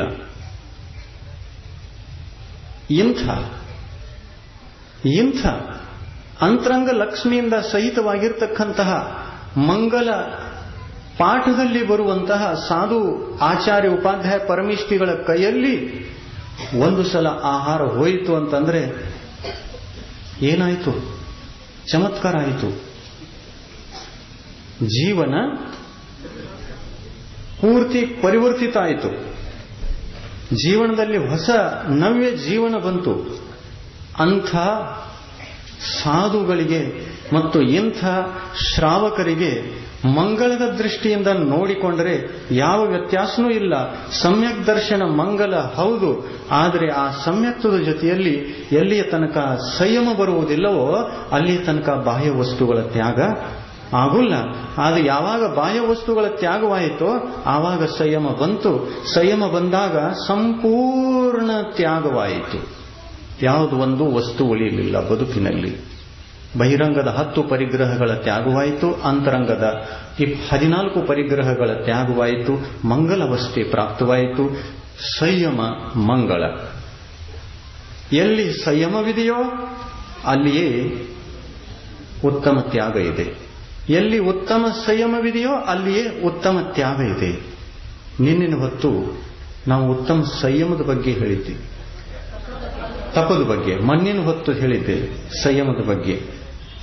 ಸಂಯಮ ಬರದೆ ತಪ ಬರುವುದಿಲ್ಲ, ತಪ ಬರದೆ ತ್ಯಾಗ ಬರುವುದಿಲ್ಲ, ತ್ಯಾಗ ಬರದೆ ಅಕಿಂಚನ್ಯ ಇಲ್ಲ, ಅಕಿಂಚನ್ಯ ಇಲ್ಲದೆ ಬ್ರಹ್ಮಚರ್ಯ ಇಲ್ಲ. ಬ್ರಹ್ಮಚರ್ಯ ಅಂದರೆ ಏನು? ಸಮಸ್ತ ಪರಿಗ್ರಹಗಳ ತ್ಯಾಗವಾದಾಗ ಆತ್ಮನಲ್ಲಿ ರಮಿಸುವುದೇ ನಿಜವಾದ ಬ್ರಹ್ಮಚರ್ಯ. ಆತ್ಮ ತನ್ನ ಸಂಪತ್ತಿಯಲ್ಲಿ ರಮಿಸುವುದೇ, ಅನುಭವಿಸುವುದೇ ನಿಜವಾದ ಬ್ರಹ್ಮಚರ್ಯ. ಇಂಥ ಉತ್ತಮ ಬ್ರಹ್ಮಚರ್ಯವನ್ನು ಪಡೆದಿರತಕ್ಕಂತಹ ಮುನಿಗಳು 10 ಧರ್ಮದಿಂದ ಸಹಿತವಾದವರು. ಇವರೇ ನಿಜವಾದ ಮಂಗಲ ಅವಸ್ಥೆಯನ್ನು ಹೊಂದಿದವರು. ಇದು ಜೈನ ಧರ್ಮದ ತಿರುಳು, ಜೈನ ತತ್ವದ ಸಾರ. ಜೈನ ಧರ್ಮದ ತತ್ವದ ಸಾರ ಏನು ಅಂತಂದ್ರೆ, ನಾವು ಬದುಕಿನ ಪರಿಗ್ರಹಗಳನ್ನು ತ್ಯಾಗ ಮಾಡಿ 10 ಧರ್ಮಗಳನ್ನು ಅನುಭವಿಸುವುದೇ ಬದುಕಿನ ಸಾರ. ಬರಬೇಕು ಈ 10 ಧರ್ಮಗಳು. ಸಮಯ 5 ಗಂಟೆ ಪೂರ್ತಿ. ಬರಬೇಕು ಉತ್ತಮ ತ್ಯಾಗ ಬದುಕಿನಲ್ಲಿ, ಬರಬೇಕು ಉತ್ತಮ ತಪ ಬದುಕಿನಲ್ಲಿ, ಬರಬೇಕು ಉತ್ತಮ ಸಂಯಮ ಬದುಕಿನಲ್ಲಿ, ಬರಬೇಕು ಉತ್ತಮ ಸತ್ಯ ಬದುಕಿನಲ್ಲಿ, ಬರಬೇಕು ಉತ್ತಮ ಶೌಚ ಬದುಕಿನಲ್ಲಿ, ಬರಬೇಕು ಉತ್ತಮ ಆರ್ಜವ ಧರ್ಮ ಬದುಕಿನಲ್ಲಿ, ಬರಬೇಕು ಉತ್ತಮ ಮಾರ್ದವ ಧರ್ಮ, ಬರಬೇಕು ಉತ್ತಮ ಕ್ಷಮಾ ಧರ್ಮ ಬದುಕಿನಲ್ಲಿ. ಈ ಧರ್ಮಗಳು ಎಲ್ಲಿ ಬರುತ್ತವೆಯೋ ಅಲ್ಲಿ ಮಂಗಳಮೂರ್ತಿ ಇದೆ. ಇವತ್ತಿನ ಪ್ರವಚನ ಉತ್ತಮ ತ್ಯಾಗದೊಂದಿಗೆ ಮಂಗಳಾಚರಣೆಯಲ್ಲಿ ಮಂಗಳಮೂರ್ತಿಯ ನಿಮಿತ್ತದಿಂದ ಯಾವ ಪ್ರವಚನವಾಯಿತೋ ಅದು ಅತ್ಯಂತ ಶ್ರೇಷ್ಠ ಶ್ರೇಷ್ಠ ಶ್ರೇಷ್ಠ ಆಯಿತು. ನಾವೇನು ವಿಚಾರ ಮಾಡ್ಕೊಂಡು ಬಂದಿರಲಿಲ್ಲ. ವಿಚಾರ ಮಾಡುವುದಕ್ಕೆ ನಿಮಿತ್ತಗಳು ಬಾಧ್ಯ ಮಾಡಿದಾಗ ಇಂಥ ಪ್ರವಚನಗಳು ಬರ್ತವೆ. ಒಳ್ಳೆಯದಾಗಿ ಕೇಳಿದಿರಾ? ಏನಾಗೋದಿದೆ ಬದುಕಿನಲ್ಲಿ? ನಾವು ಮಂಗಳ ಆಗೋದಿದೆ. ಮಂಗಳ ಆಗುವುದಕ್ಕಾಗಿ ಮಂಗಳ ಮೂರ್ತಿಯನ್ನು ಪೂಜಿಸೋದಿದೆ. ಆಚಾರ್ಯ ಪರಮಿಷ್ಠಿಗಳು ನಮಗೆ ಮಂಗಳಮೂರ್ತಿ, ಉಪಾಧ್ಯಾಯ ಪರಮಿಷ್ಠಿಗಳು ಮಂಗಳಮೂರ್ತಿ, ಸಾಧು ಪರಮಿಷ್ಠಿಗಳು ಮಂಗಳಮೂರ್ತಿ. ಇವರಿಗೆ ನಾವು ಆಹಾರ ಕೊಟ್ಟು ಕಳಿಸುವಾಗ ಮಂಗಳಮೂರ್ತಿ ಮೋರ್ಯ ಅನ್ನೋದು ನಮ್ಮ ಬಾಗಿಲು ಯಾವಾಗಲೂ ತೆರೆದಿದೆ. ನೀವು ಯಾವಾಗ ಬರ್ತೀರಿ ಬನ್ನಿ, ನಾವು ಶುದ್ಧ ಭೋಜನ ಮಾಡ್ತೀವಿ. ಮಂಗಳಮೂರ್ತಿ ಮೋರ್ಯ. ಅಹಿಂಸಾ ಪರಮೋ ಧರ್ಮ.